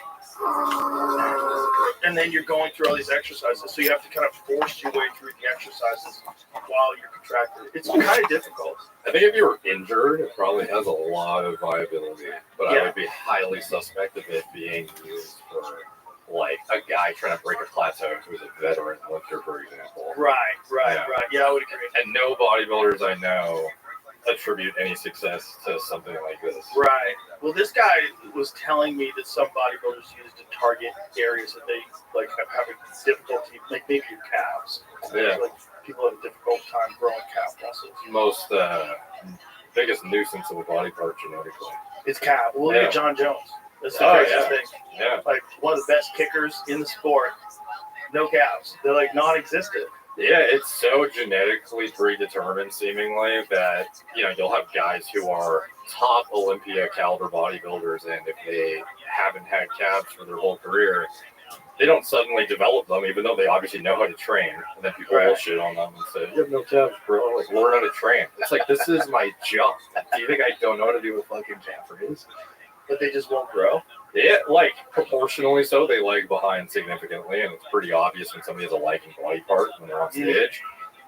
But it is like a very, very difficult area to locally, if you don't have the genetics for it and the muscle belly it's very difficult to make a bad looking calf look good.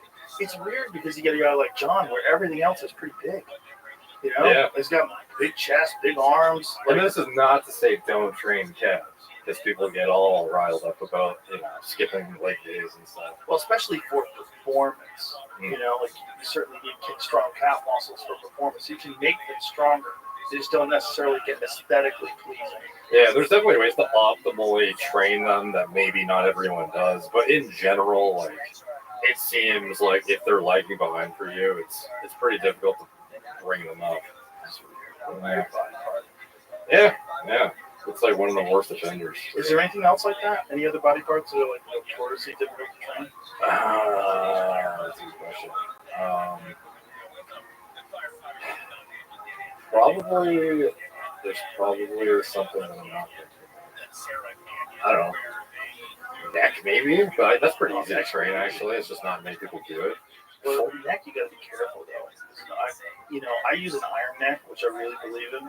It's like the only thing that I've ever done that's strengthened my neck and not caused me any neck problems. Whereas I think those other ones, like those things where you put like the leather helmet on with the chain. Yeah. I think that's an unusual movement for your neck, and I think you could probably get away with. I know a lot of wrestlers, including Mike Tyson, who fuck their neck up to neck breakers. Have you seen the F1 drivers' workout routines? No. Dude, pull up. Oh, they would have to. Dude, oh yeah, that's like what they do for their training mostly, seemingly. Oh, you have to. They're just sitting there with like a giant fucking contraption on their head, just like an iron neck. Yeah. Yeah. But it's like, it seems even more intensive. Like it's Yeah, but see, what I'm saying is they're not bending the neck, right? So what they're doing is they're forcing their muscles to stabilize the neck as they're facing resistance, right? Yeah. But what they're not doing is bending all the way down and bending all the way up with weight, which I think is what's unusual. And I think that's just a weird strain on the discs. And with a lot of guys, especially wrestlers, where they get strained from is like someone grabbing them with a collar tie and like pulling their head down, and they get it real low, and then they're resisting that. You can fuck your neck up that way, or fighting off a guillotine or a Darce choke or a triangle where you're like really fucked up and distorted. You're resisting against it. You fuck your neck up. So what the iron neck does that I really like is you're rotating and you can adjust the resistance on the rotation. So you have this halo, you put it on your head, you pump it like a Reebok pump, and it like form fits to your head. You put a chin strap on, and then you back up. And so it's got a bungee cord, so very stiff rubber cord.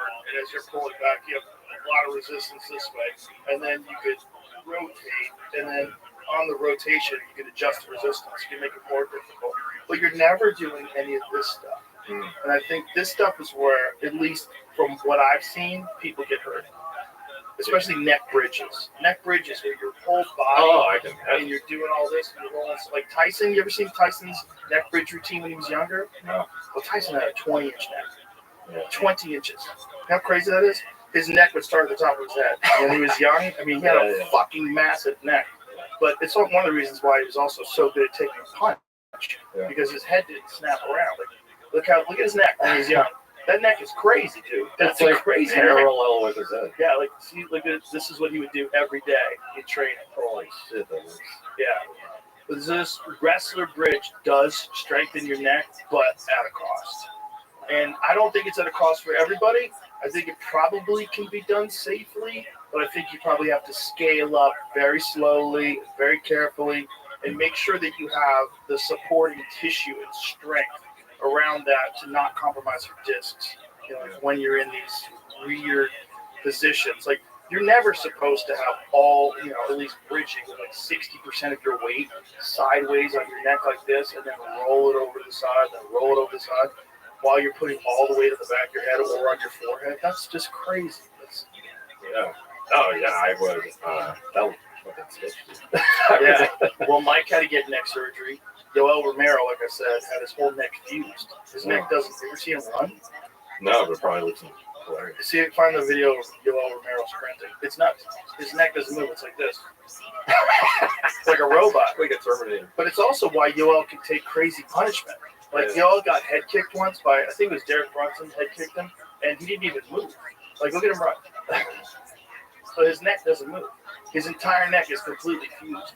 And he has this giant scar on the back of his neck.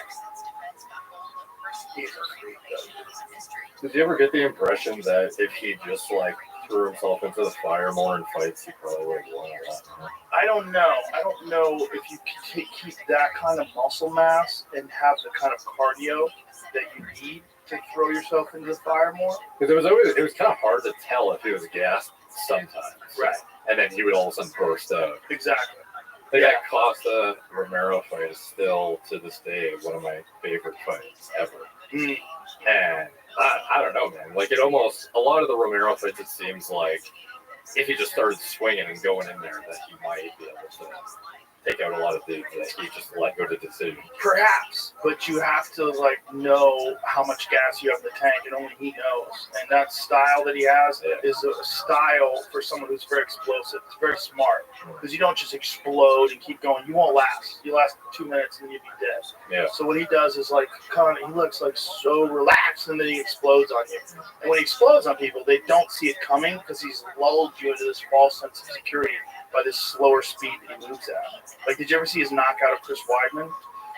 Probably. That's the perfect example of that. He caught Chris Weidman with a flying knee as Chris Weidman was coming in for a takedown. He just, like, lulled him into, like, this is the speed we're moving at. We're going to move at this speed. This is how we're fighting. Oh, I'm dodging your punch. I mean, it was one of the most brutal. Watch this. So, see how he, like, moved? Boom! Ooh. Yeah, I mean, literally his whole body. Back it up again so we can see that one more time. Like before it happens. So they're fighting. He's got him on the ground. Oh, so here it is. So you see as he moves, he's not boom. He just leaps into it. This is like a highlight thing. It's not showing the whole exchange. But in the fight, you know, Weidman's very aggressive, very tough, and you know, pushing the pace, trying to get the takedowns. Weidman likes to push a strong pace and really wear on guys. And Yoel just would like kind of like move and relax, and then out of nowhere he would just blow on you. Yeah. And that's what he did with Adesanya too. Like that was a very boring fight because Adesanya's like, I see your fucking game. I'm gonna stay out here and wait for you to charge in on me. I'm gonna counterattack. And Yoel was like, come on, come fight me. And he's like, I know what you're doing because he exploded one time and caught Izzy with a left hand, like a powerful left hand. Izzy's like, oh Jesus Christ. Yeah. And this guy moves so fucking fast when he wants to. But he can't really fight like that for 5 minutes for 5 rounds. You can't really just keep exploding. That's like the problem with a guy like Conor McGregor. Like Conor McGregor was lethal for 1 or 2 rounds. But then you get into the 3rd, 4th, and 5th. There's so much fast twitch muscle fiber engagement. There's so much explosion. It's like constant sprinting. Yeah, has he ever knocked out a guy after round 2, do you think? That's a good question. I don't know. I mean, he certainly could. Right? Yeah. I mean, he's not out of shape. I remember what you're saying, though. It was like the later rounds. It was so blatant. He was gassed. Well, he was so fast in the first couple of rounds. That was the thing. It's like, if he didn't fucking tune you up in those first couple of rounds, if you were like Nate Diaz, some indestructible zombie, and then you get into the later rounds, and you're fucking tired. Like, how is this guy still here? And then Nate is just like slapping you and beating you up, and Nate can push that 50% pace forever. Yeah. Him and his brother were very good at that. They didn't really explode. They just would like touch you. They just touch you all the time. And you can't breathe because you don't have the time to relax, right? So if he's constantly hitting you with punches that aren't that hard, because you're always like, because you don't know if these punches are going to be hard, and then he occasionally would mix them up with like really hard shots. So you always have to be ready for the hard shots, so you never get to breathe. You never get to relax, so you're constantly on edge, and you just get worn out. And he's relaxed because he's just hitting you, touching you, and he's talking shit to you. What bitch? What bitch? What's going on, bitch? They keep hitting you this like 50%, like literally like this, not really trying to hurt you at all, just constantly making you tense up and just drain your gas tank. They seem relentless. Oh, dude. Well, his cardio, Nick Diaz especially, his cardio was insanity. He swam back from Alcatraz. He did it on 5 different occasions. In the ocean with great white sharks. What is it, like a mile and a half or something like that? In the fucking freezing cold Pacific Northwest Ocean? I don't know. Like, how far is Alcatraz? How far is the swim? They used to think you couldn't do it. Yeah. They used to think no one could survive it. So that's why they put Alcatraz there. Like, put a prison out there, they're fucked. Yeah. And a couple of guys did escape, and they don't know what happened to them. Like, they found their clothes at the beach, and there's speculation that at least one guy survived it. But how are you going to train? You can't train to swim, and then you're going to just swim for a mile and a half. Yeah. You're not going to make it. I don't know. What's cardio regimens in prison? I would have no idea. I mean, you could do cardio, but you're not going to recreate swimming without swimming. The resistance, the current, like all of it. Yeah, temperature regulation. Yeah. You're just not going to be able to recreate that unless you're doing it. They're not going to let you practice. Like, guys, just going to do laps around Alcatraz. Like, get the fuck out of here. How far is it, David? Mile and a half. So a mile and a half in the fucking ocean with sharks. When was this that these prisoners escaped? I think it was decades ago. What was that movie? Escape from Alcatraz. Did you see it? No. Yeah, it was a movie about the actual escape from Alcatraz. These guys had made a paper mache model of their face and like put some pillows and shit, threw a blanket over it, and the guards, when they would go to check, thought these guys were still in their bed. Meanwhile, they had tunneled a hole through the wall of the cell. 1979 film Escape from Alcatraz presented inconclusive conclusions. What does that mean? On one of the island's enduring mysteries, told the true story of 3 men, Frank Morris and the brothers Clarence and John Anglin, who made it out of the prison in June of 1962 and never seen again. Nobody knows for sure whether they made good on their escape or drowned in the attempt. True stories like that and others embellished tales of man-eating sharks and killer currents spread by prison guards as a deterrent contributed to the mythology of unassailable Alcatraz and the impossible swim. Well, it's definitely not impossible because Nick Diaz has done it 5 times. But people do it all the time now. You know, it's like an endurance thing. People constantly do that. Whoa! Oh my God, what a fucking psycho. 979 times? That is rolling the dice on sharks, bro. And what happens when you? It wasn't operating. Oh, it's like a tourist attraction, right? When I was a kid, I went to visit with school.